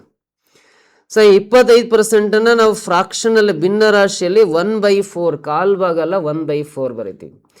ಸೊ ಎಷ್ಟು % ಕಡಿಮೆ ಬಳಕೆ ಮಾಡಿದರೆ ನಮ್ಮ ಎಕ್ಸ್ಪೆನ್ಸಸ್ಸಲ್ಲಿ ಚೇಂಜಸ್ ಆಗಲ್ಲ ಅಂತ ಕಂಡುಹಿಡಿಬೇಕಂದ್ರೆ ಈ ಮೇಲಿರೋ ನ್ಯೂಮರೇಟರ್ 1 ಹಾಗೆ ಇರಬೇಕು. ಈ 1 + 4 ಕೂಡ್ರಿ 5 ಬರುತ್ತೆ. 5. ಸೊ ಇದಕ್ಕೆ ಇಂಟು 100 ಹಾಕೊಂಡು ಸಿಂಪ್ಲಿಫೈ ಮಾಡಿರಿ, ಅವಾಗ ಪರ್ಸೆಂಟೇಜ್ ಸಿಗುತ್ತೆ. 5 2 10 0 ಪಕ್ಕ ಬರೆಯೋಣ. 20 ಇಂಟು 1 ಅಂದರೆ ಸೊ 20% ಬಳಕೆ ಮಾಡೋದನ್ನು ಕಡಿಮೆ ಮಾಡಬೇಕು. 1 kg ಸಕ್ಕರೆ ಬೆಲೆ 25% ಜಾಸ್ತಿ ಆದರೆ ಬಳಕೆ ಮಾಡೋದನ್ನು 20% ಕಡಿಮೆ ಮಾಡಿದರೆ ಮಾತ್ರ ನಮ್ಮ ಎಕ್ಸ್ಪೆನ್ಸಸ್ಸಲ್ಲಿ ಏನು ಚೇಂಜಸ್ ಆಗಲ್ಲ ಅಂತ ಆಪ್ಷನ್ ಡಿ ಇದೆಯಲ್ಲ, this is the correct answer ಅಂತ ಹೇಳ್ತೀವಿ. ಓಕೆನಾ, ನೆಕ್ಸ್ಟ್ ಕ್ವಶನ್ ಬರೋಣ. ಮುಂದಿನ ಪ್ರಶ್ನೆ. A is B's sister, C is B's mother, D is C's father, E is D's mother, then how is A related to D ಅಂತ ಇದೆ. ಇದು ಬ್ಲಡ್ ರಿಲೇಷನ್ಶಿಪ್ಗೆ ಸಂಬಂಧಪಟ್ಟಿದ್ದು. ಎ ಎಂದರೆ ಬಿ ಯ ಸಹೋದರಿ. ನೋಡ್ರಿ, ಈ ಫ್ಯಾಮಿಲಿ ಟ್ರೀ ಹಾಕೋಣ, ವಂಶ ವೃಕ್ಷ.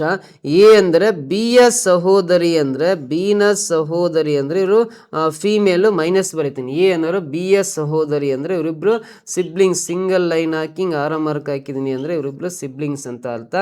ಸಿ ಎಂದರೆ ಬಿ ಯ ತಾಯಿ ಅಂತ. ಸೊ ನೋಡ್ರಿ, ಬಿ ಯ ತಾಯಿ ಯಾರು ಅಂದರೆ ಸಿ ಅಂದರೆ ಬಿ ಯ ತಾಯಿ. ತಾಯಿ ಅಂದರೆ ಫೀಮೇಲು ಮೈನಸ್ ಬರೀತಾ ಇದೀನಿ. ಡಿ ಎಂದರೆ ಸಿ ಯ ತಂದೆ ಅಂತ. ಡಿ ಅಂದರೆ ಸಿ ಯ ತಂದೆ. ನೋಡ್ರಿ, ಸಿ ಯ ತಂದೆ ಯಾರು ಅಂದರೆ ಡಿ ಇದ್ದಾರೆ. ಡಿ ಅಂದರೆ ಸಿ ಯ ತಂದೆ ಅಂದರೆ ಪುರುಷ ಪ್ಲಸ್ ಬರಿತೀನಿ. ಇ ಅಂದರೆ ಡಿ ಯ ತಾಯಿ. ನೋಡ್ರಿ, ಡಿ ಯ ತಾಯಿ ಇ ಇದೆಲ್ಲ. ಸೊ ಇದು ಮೇಲೆ ಹೋಗ್ಬಿಡ್ತೀನಿ, ಡಯಾಗ್ರಾಮ್ನ ಇನ್ನೊಂದ್ಸಲ ಬರ್ಕೊಂಡ್ಬಿಡ್ತೀನಿ ನಾನು ಕೆಳಗಡೆಯಿಂದ. ಸೊ ಪ್ರಶ್ನೆಯಲ್ಲಿ ನೋಡ್ರಿ, ಎ ಅಂದರೆ ಬಿ ಯ ಸಹೋದರಿ ಅಂತ ಕೊಟ್ಟಿದಾರಲ್ಲ. ಎ ಅನ್ನೋರು ಬಿ ಯ ಸಹೋದರಿ ಅಂದರೆ ಎ ಮತ್ತು ಬಿ ಅನ್ನೋರು ಸಿಬ್ಲಿಂಗ್ಸ್, ಒಡ ಹುಟ್ಟಿದವರು ಅಂತ. ಸಹೋದರಿ ಅಂದರೆ ಫೀಮೇಲು ಮೈನಸ್ ಬರೀತೀನಿ. ಸಿ ಅಂದರೆ ಬಿ ಯ ತಾಯಿ. ಬಿ ಯ ತಾಯಿ ಸಿ ಅಂದಮೇಲೆ ಎ ಮತ್ತು ಬಿ ಇಬ್ಬರಿಗೂ ತಾಯಿ ಬಿ ಅಂತಾನೆ ಸಿ ಅಂತಾನೆ ಅರ್ಥ. ಬಿ ಯ ತಾಯಿ ಸಿ ಅಂದಮೇಲೆ ಇವರಿಬ್ರು ಸಿಬ್ಲಿಂಗ್ಸ್, ಒಡ ಹುಟ್ಟಿದವರು ಅಂದಮೇಲೆ ಎ ಮತ್ತು ಬಿಗೆ ತಾಯಿ ಸಿ ಅಂತಾನೆ ಬರೀಬೇಕು ನೀವು, ಹೌದಾ. ಡಿ ಅಂದರೆ ಸಿ ಯ ತಂದೆ. ಸಿ ಯ ತಂದೆ ಡಿ ಅಲ್ಲ, ಪುರುಷ ಪ್ಲಸ್ ಬರೀತೀನಿ. ಡಿ ಎಂದರೆ ಸಿ ಯ ತಂದೆ. ಇ ಅಂದರೆ ಡಿ ಯ ತಾಯಿ ಅಂತ ಕೊಟ್ಟಿದ್ದಾರಲ್ಲ. ಸೊ ಇ ಅಂದರೆ ಡಿ ಯ ತಾಯಿ. ಡಿ ಯ ತಾಯಿ ಅಂದರೆ ಅವರು ಮಹಿಳೆ ಮೈನಸ್ ಬರೀತಾವೆ. ಇಷ್ಟು ಫ್ಯಾಮಿಲಿ ಟ್ರೀ ಆಯಿತು. ಸೊ ಇಲ್ಲಿ ಎ ಅಂದರೆ ಡಿಗೆ ಎಗೆ ಸಂಬಂಧಿಸಿದೆ ಅಂದರೆ how is A related to D. ಈ ಡಿಗೆ ಎ ಏನಾಗಬೇಕು ಅಂತ ಕೇಳಿದಂಗೆ, ಸೊ ನೋಡ್ರಿ, ಈ ಡಿಗೆ ಎ ಏನಾಗಬೇಕಂದ್ರೆ ಡಿನ ಮಗಳು ಸಿ, ಸಿನ ಮಗಳು ಎ ಆಗಿರೋದ್ರಿಂದ ಮಗಳ ಮಗಳು ಅಂದರೆ ಏನು ಬರುತ್ತೆ ಅಂದರೆ ಮೊಮ್ಮಗಳು ಬರುತ್ತೆ. ಸೊ ಎ ಅನ್ನೋರು ಡಿಗೆ ಮೊಮ್ಮಗಳಾಗಿರ್ತಾರೆ. ಮೊಮ್ಮಗಳು ಅಂದ್ರೆ ಗ್ರ್ಯಾಂಡ್ ಡಾಟರ್, ಜಿ ಡಿ ಅಂತ ಬರೀತೀವಿ. ಗ್ರ್ಯಾಂಡ್ ಡಾಟರ್ ಮೊಮ್ಮಗಳು ಅಂತ ಆಪ್ಷನ್ ಬಿ ನಲ್ಲಿದೆ ನೋಡ್ರಿ. ಇದು ಕರೆಕ್ಟ್ ಆನ್ಸರ್ ಆಗುತ್ತೆ, ಬ್ಲಡ್ ರಿಲೇಷನ್ಶಿಪ್ಪು. ಓಕೆನಾ. ಸೊ ನೆಕ್ಸ್ಟ್ ಕ್ವಶನ್ ನೋಡ್ರಿ. The sum of the place values of 3 in the numbers 5,03,555 ಅಂತ ಇದೆ ನೋಡಿ. 5,03,535 ಸಂಖ್ಯೆಯಲ್ಲಿ 3ರ ಸ್ಥಾನ ಮೌಲ್ಯಗಳ ಮೊತ್ತ. ಸೊ ಇಲ್ಲಿ 3ರ ಸ್ಥಾನ ಮೌಲ್ಯಗಳ ಮೊತ್ತ 5,03,535 ಇದೆಯಲ್ಲ. ಸೊ ಇಲ್ಲಿ 3ರ ಸ್ಥಾನ ಮೌಲ್ಯಗಳ ಮೊತ್ತ ಕಂಡುಹಿಡಿಬೇಕಂದ್ರೆ, 3ರ ಸ್ಥಾನ ಮೌಲ್ಯಗಳ ಮೊತ್ತ ಕಂಡುಹಿಡಿಬೇಕಂದ್ರೆ ವೆರಿ ಸಿಂಪಲ್. 3ರ ಸ್ಥಾನ ಮೌಲ್ಯಗಳ ಮೊತ್ತ ಬರೀಬೇಕಂದ್ರೆ ಈ ಒಂದು ಸಂಖ್ಯೆಯಲ್ಲಿ 3ನ್ನ ಬಿಟ್ಟು, ಮತ್ತು 3ನ ಬಿಟ್ಟು ಅಂತಾರಲ್ಲ, ಮಾನ ಮರ್ಯಾದೆ ಅದೆಲ್ಲ ಬಿಟ್ಟು ಅದಲ್ಲ, ಇಲ್ಲಿರೋ ಸಂಖ್ಯೆ 3ನ ಬಿಟ್ಟು ಉಳಿದಿರೋ ಎಲ್ಲ ಅಂಕೆ ಪ್ಲೇಸಲ್ಲಿ 0 ಹಾಕೋಬೇಕು. ಇಲ್ಲಿ 5 ಇದೆ ಅಂದರೆ 0, ಇಲ್ಲಿ 0, ಈ 3 ಆ್ಯಸ್ ಇಟ್ ಈಸ್ ಬರ್ಕೊಳ್ರಿ. ಈ 5 ಪ್ಲೇಸಲ್ಲಿ 0, ಈ 3 ಹಾಗೆ ಬರ್ಕೊಳ್ರಿ. ಈ 5 ಪ್ಲೇಸಲ್ಲಿ 0 ಹಾಕೋಬಿಟ್ಟು 3ರ ಸ್ಥಾನ ಮೌಲ್ಯಗಳ ಮೊತ್ತ ಬೇಕಂದ್ರೆ ಎಲ್ಲಿ 3 ಇರುತ್ತೆ ಆ 3ನ ಆ್ಯಸ್ ಇಟ್ ಈಸ್ ಬರ್ಕೊಂಡು ರಿಮೈನಿಂಗ್ ಡಿಜಿಟ್ಸ್ ಉಳಿದ ಅಂಕೆಗಳ ಜಾಗದಲ್ಲಿ 0 ಬರ್ಕೊಂಡ್ರೆ ಇಲ್ಲಿರೋ 0ಗಳಿಗೆ ವ್ಯಾಲ್ಯೂ ಇಲ್ಲ, ಈ ಕಡೆ ಇರೋ 0ಗೆ ವ್ಯಾಲ್ಯೂ ಇರುತ್ತೆ. 3030 ಅನ್ನೋದು 3ರ ಸ್ಥಾನ ಮೌಲ್ಯಗಳ ಮೊತ್ತ ಬರುತ್ತೆ. Sum of the place values of 3 ಅಂದರೆ 3030 ಬರುತ್ತೆ. 3030 ಆಪ್ಷನ್ ಸಿ ನಲ್ಲಿದೆ. This is the correct answer. ಓಕೆನಾ. ಮುಂದಿನ ಪ್ರಶ್ನೆ ಬರೋಣ ಏನಿದೆ ಅಂತ. ಇಲ್ಲಿ choose pair of numbers which comes how next ಅಂತಿದೆ. ಮುಂದೆ ಬರುವ ಸಂಖ್ಯೆಗಳ ಜೋಡಿಯನ್ನು ಆರಿಸಿ ಅಂತಿದೆ. ಸೊ ಇಲ್ಲಿ ಫಸ್ಟ್ ನಂಬರ್ 2 ಇದೆ, ಆಮೇಲೆ 44 ಇದೆ, 44, ಆಮೇಲೆ 4 ಇದೆ, ಆಮೇಲೆ 6 ಇದೆ, ಆಮೇಲೆ 38 ಇದೆ, ಆಮೇಲೆ 8 ಇದೆ. ಸೊ ಇಲ್ಲಿ 2 ಗ್ರೂಪ್ಸ್ ಮಾಡ್ತೀನಿ. ಈ ನಂಬರ್ ಸೀರೀಸ್ ಮಿಕ್ಸ್ಡ್ ಸೀರೀಸ್ ಆಗಿರೋದ್ರಿಂದ ಇಲ್ಲಿ ಫಸ್ಟ್ 2 ಆದಮೇಲೆ 4 ಆದಮೇಲೆ 41 ಇತ್ತಲ್ಲ, 41 ಇದೆ, 4 ಆದಮೇಲೆ 6 ಆದಮೇಲೆ 8 ಆದಮೇಲೆ 1 ನಂಬರ್ ಗ್ಯಾಪ್ ಕೊಟ್ಟು 10. 2 4 6 8 10 ಅನ್ನೋ ಸಮ ಸಂಖ್ಯೆಗಳು. ಈ ಡ್ಯಾಶಿಂದ ಮುಂದಿನ ಸಂಖ್ಯೆ 10 ಬರುತ್ತೆ.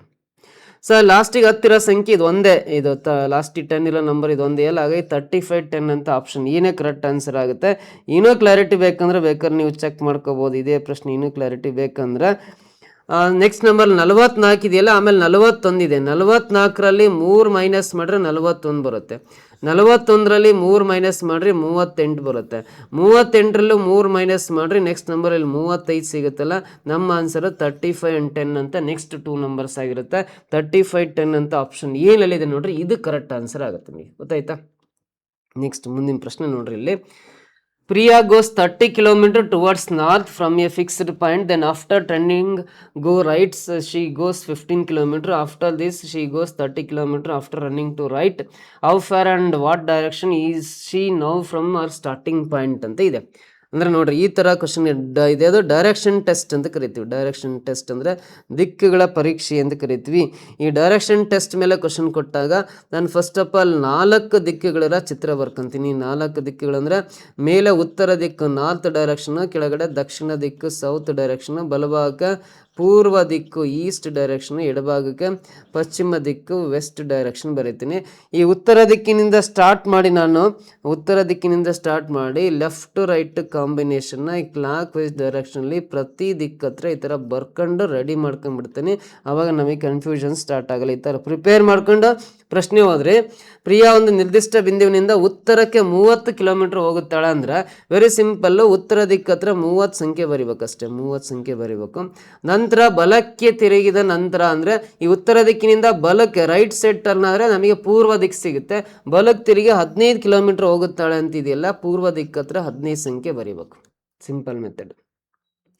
ಇದಾದ ನಂತರ ಬಲಕ್ಕೆ ತಿರುಗಿ 30 ಕಿಲೋಮೀಟರ್ ಹೋಗುತ್ತಾಳೆ ಅಂದರೆ ಇಲ್ಲಿಂದ ಬಲ ಅಂದರೆ ದಕ್ಷಿಣ ದಿಕ್ಕು ಸಿಗುತ್ತೆ. ಮತ್ತೆ 30 ಕಿಲೋಮೀಟರ್ ಇಳಿದಾರಲ್ಲ, 30 ಸಂಖ್ಯೆ ಬರೀಬೇಕು. 30 ಸಂಖ್ಯೆ.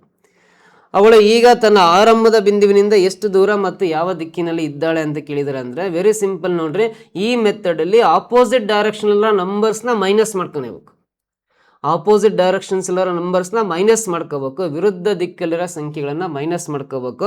ಇಲ್ಲಿ ಉತ್ತರಕ್ಕೆ ವಿರುದ್ಧ ದಿಕ್ಕು ದಕ್ಷಿಣ, ಪೂರ್ವಕ್ಕೆ ವಿರುದ್ಧ ದಿಕ್ಕು ಪಶ್ಚಿಮ ಆಗಿರೋದ್ರಿಂದ ಇಲ್ಲಿರೋ 30 ಇದರ ವಿರುದ್ಧ ದಿಕ್ಕಲ್ಲಿರೋ 30 ಮೈನಸ್ ಮಾಡಿದ್ರೆ 30ರಲ್ಲಿ 30 ಮೈನಸ್ ಮಾಡಿದ್ರೆ ಇಲ್ಲೂ ಏನಿಲ್ಲ, ಇಲ್ಲೂ ಏನಿಲ್ಲ. ಉತ್ತರ ದಿಕ್ಕತ್ರ ಏನಿಲ್ಲ, ದಕ್ಷಿಣ ದಿಕ್ಕತ್ರ ಏನಿಲ್ಲ. ಪೂರ್ವ ದಿಕ್ಕತ್ರ 15 ಬಿಟ್ಟರೆ ಇದರ ಆಪೋಸಿಟ್ ಡೈರೆಕ್ಷನಲ್ಲಿ ಮೈನಸ್ ಮಾಡೋಣ ಅಂದರೆ ಇಲ್ಲಿ ಯಾವ ಸಂಖ್ಯೆನೂ ಇಲ್ಲ. ಒಂದೇ ದಿಕ್ಕತ್ರ ಸಂಖ್ಯೆ ಉಳಿತಂದ್ರೆ ಇದೇ ಸಂಖ್ಯೆನ ಆನ್ಸರು. ಅವನು ಆರಂಭದ ಬಿಂದುವಿನಿಂದ ಅವಳು 15 ಕಿಲೋಮೀಟರ್ ದೂರ ಇದ್ದಾಳೆ ಅಂತ. ಸಾರಿ, ಮೀಟ್ರ್ ಅಲ್ಲ, ಇದು 15 ಮೀಟ್ರ್ ದೂರ ಇದ್ದಾಳೆ ಅಂತ. 15 ಮೀಟ್ರ್ ದೂರ ಇದ್ದಾಳೆ ಅಂತ. ಯಾವ ದಿಕ್ಕಿನಲ್ಲಿ ಅಂತ ಕೇಳಿದಾಗ ಯಾವ ದಿಕ್ಕತ್ರ ಈ ಸಂಖ್ಯೆ ಉಳ್ಕೊಂಡ್ರದ್ದು ಹೇಳಿದ್ರೆ ಪೂರ್ವ ದಿಕ್ಕತ್ರ ಸಂಖ್ಯೆ ಉಳಿದಿರೋದ್ರಿಂದ ಆರಂಭದ ಬಿಂದುವಿನಿಂದ 15 ಮೀಟ್ರ್ ದೂರದಲ್ಲಿ ಪೂರ್ವ ದಿಕ್ಕಿನ ಕಡೆಗೆ ಇದ್ದಾಳೆ ಅಂತ ಅರ್ಥ. 15 ಮೀಟ್ರ್ ಪೂರ್ವ ಅಂದರೆ 15 ಮೀಟ್ರ್ ಈಸ್ಟ್ ಅಂತ ನೋಡ್ರಿ. ಆಪ್ಷನ್ ಏನಲ್ಲಿದೆ, ಈಸ್ಟ್ ಅಂದರೆ ಪೂರ್ವ ದಿಕ್ಕು. ಆಪ್ಷನ್ ಎ ಕರೆಕ್ಟ್ ಆನ್ಸರ್ ಆಗುತ್ತೆ ಇದಕ್ಕೆ. ಓಕೆನಾ? ನೆಕ್ಸ್ಟ್ ಕ್ವಶನ್ ಬರೋಣ. ಲಾಸ್ಟ್ 140th ಕ್ವಶನ್, 140ನೇ ಪ್ರಶ್ನೆ. A boat can travel with A speed of 13 km/h in still water. If the speed of the stream is 4 km/h, find the time taken by the boat to go 68 km downstream. Downstream ಅಂತ ಇದೆ. ಅಂದರೆ ನಿಂತ ನೀರಲ್ಲಿ ಒಂದು ದೋಣಿ ಗಂಟೆಗೆ 13 kilometre ವೇಗದಲ್ಲಿ ಚಲಿಸುತ್ತೆ ಅಂತ. ನಿಂತ ನೀರಲ್ಲಿ ದೋಣಿಯ ವೇಗವನ್ನು ನಾವು ಎಕ್ಸ್ ಅಂತ ತಗೊಂತೀವಿ. ಅದು 13 km/h ಅನ್ನೋದು ನಿಂತ ನೀರಲ್ಲಿ ದೋಣಿಯ ವೇಗ 13 km/h.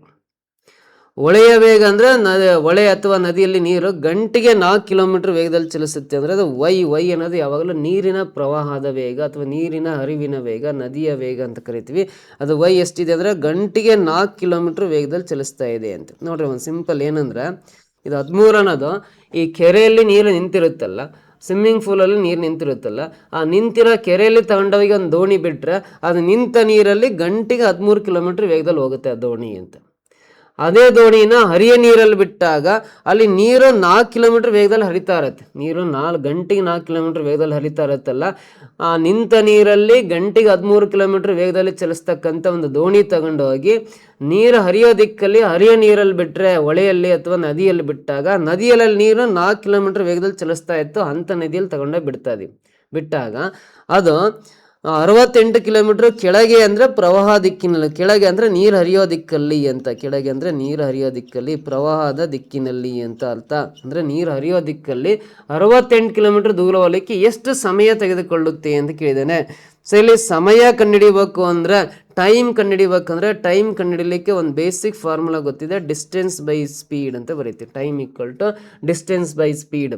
ಡಿಸ್ಟೆನ್ಸ್ ಅಂದರೆ 68 ಕಿಲೋಮೀಟರ್ ದೂರ ಹೋಗ್ಲಿಕ್ಕೆ ಅಂತಿದೆಯಲ್ಲ, 68 ಕಿಲೋಮೀಟರ್ ಬರೀತಾ ಅದನ್ನ 68 ಕಿಲೋಮೀಟರ್ ಬರೀತೀನಿ ಡಿಸ್ಟೆನ್ಸ್. ಡಿವೈಡ್ ಬೈ ಇಲ್ಲಿ ಸ್ಪೀಡ್ ಅಂದರೆ ನೀರು ಹರಿಯೋ ದಿಕ್ಕಲ್ಲಿ ಹೋಗ್ಬೇಕಾದ್ರೆ ಆ ದೋಣಿಯ ವೇಗ ಮತ್ತು ನೀರಿನ ವೇಗ ಎರಡು ಪ್ಲಸ್ ಆಗಿರ್ತಾವೆ. ಪ್ಲಸ್ ಆಗಿ 13 + 4 ಅಂದರೆ 17 km/h ಅನ್ನೋದು ಅಲ್ಲಿ ಸ್ಪೀಡ್ ಆಗಿರುತ್ತೆ, ವೇಗ ಆಗಿರುತ್ತೆ. ಯಾಕಂದ್ರೆ ನೀರು ಹರಿಯೋದಕ್ಕಲ್ಲಿ ನೀರು 4 ಕಿಲೋಮೀಟರ್ ವೇಗದಲ್ಲಿ ಚಲಿಸುತ್ತೆ, ದೋಣಿ 13 ಕಿಲೋಮೀಟರ್ ಅಂದರೆ ಇವೆರಡು ಪ್ಲಸ್ ಆಗ್ತವೆ ಹರಿಯೋ ನೀರು ಕಡೆ ಹೋದ್ರೆ. ಸೊ ಅವಾಗ ಸ್ಪೀಡನ್ನು ಇವೆರಡು ಕೂಡಿದ್ರೆ 17 km/h ಆಗುತ್ತೆ. 17 km/h ಬರ್ಕೊಂತೀನಿ. ಸೊ 17 ಅಂದರೆ 17 4 68 ಕ್ಯಾನ್ಸಲ್, ಇನ್ನು ಉಳಿದದ್ದನ್ನು ಕಿಲೋಮೀಟರ್ ಕ್ಯಾನ್ಸಲ್ ಆದರೆ 4 ಅವರ್ಸ್ ಬೇಕಾಗುತ್ತೆ, 4 ತಾಸು ಬೇಕಾಗುತ್ತೆ. ಹರಿಯೋ ನೀರಲ್ಲಿ ಡೌನ್ ಸ್ಟ್ರೀಮಲ್ಲಿ 68 ಕಿಲೋಮೀಟರ್ ದೂರ ಹೋಗಲಿಕ್ಕೆ 4 ಅವರ್ಸ್ ಟೈಮ್ ಬೇಕು. 4 ಅವರ್ಸ್ ಆಪ್ಷನ್ ಬಿ ನಲ್ಲಿದೆ. This is the correct answer. ನೋಡ್ರಿ, ಈ ಒಂದು ಕ್ಲಾಸಲ್ಲೂ ಕೂಡ 20 ಕ್ವಶನ್ಸ್, ಇಂಪಾರ್ಟೆಂಟ್ ಕ್ವಶನ್ಸ್ನ ಸಾಲ್ವ್ ಮಾಡೋದು ಹೇಳ್ಕೊಟ್ಟಿದ್ದೀನಿ. ಸೊ ಇಲ್ಲಿ 7 ವಿಡಿಯೋಸ್ ಕಂಪ್ಲೀಟ್ ಆದವು, ಇನ್ನು 3 ವಿಡಿಯೋಸ್ನ 2 ಡೇಸಿಗೆ ಒಂದೊಂದು ನಿಮಗೆ ಮಾಡ್ತೀನಿ. ಸೊ ಹಾಗಾಗಿ ಸ್ಪರ್ಧಾ ಕರ್ನಾಟಕ ಅಕಾಡೆಮಿ ಯೂಟ್ಯೂಬ್ ಚಾನಲ್ನ ತಪ್ಪದೆ ನೀವು ಫಾಲೋ ಮಾಡ್ತಾ ಬಂದ್ರೆ PC ಎಕ್ಸಾಮಲ್ಲಿ ಮೆಂಟಲ್ ಅಬಿಲಿಟಿ ಪ್ರಶ್ನೆಗಳನ್ನು ನೀವು ಸುಲಭವಾಗಿ ಸಾಲ್ವ್ ಮಾಡ್ಬೋದು. ಸೊ ಏನಾದ್ರು ನಿಮಗೆ ಡೌಟ್ಸ್ ಇದ್ದರೆ ಕಮೆಂಟ್ ಬಾಕ್ಸಲ್ಲಿ ಕಮೆಂಟ್ ಮಾಡ್ಬೋದು. ನನ್ನ ವಿಡಿಯೋ ಅಥವಾ ನನ್ನ ಮೆಥಡ್ ಇಷ್ಟ ಆದರೂ ಕೂಡ ನೀವು ಕಮೆಂಟ್ ಬಾಕ್ಸಲ್ಲಿ ಕಮೆಂಟ್ ಮಾಡ್ತಾ ಬನ್ನಿ, ಒಂದು ಲೈಕ್ ಮಾಡಿ, ನಿಮ್ಮ ಫ್ರೆಂಡ್ಸ್ ಗ್ರೂಪಿಗೆಲ್ಲ ಈ ವಿಡಿಯೋ ಲಿಂಕನ್ನು ಶೇರ್ ಮಾಡ್ತಾ ಬನ್ನಿ. ನೆಕ್ಸ್ಟ್ ಕ್ಲಾಸಲ್ಲಿ ನಾನು ಮತ್ತೆ ಇನ್ನೂ ಅನದರ್ 20 ಕ್ವಶನ್ಸ್ ಮತ್ತೆ 20 ಪ್ರಶ್ನೆಗಳನ್ನು ಸಾಲ್ವ್ ಮಾಡೋ ವಿಧಾನಗಳನ್ನು ನಿಮಗೆ ಹೇಳ್ಕೊಡ್ತೀನಿ. ಓಕೆನಾ? ಒನ್ಸ್ ಅಗೈನ್ ಎಲ್ಲರಿಗೂ thank you so much. Next ವಿಡಿಯೋದಲ್ಲಿ ಭೇಟಿ ಆಗ್ತೀನಿ.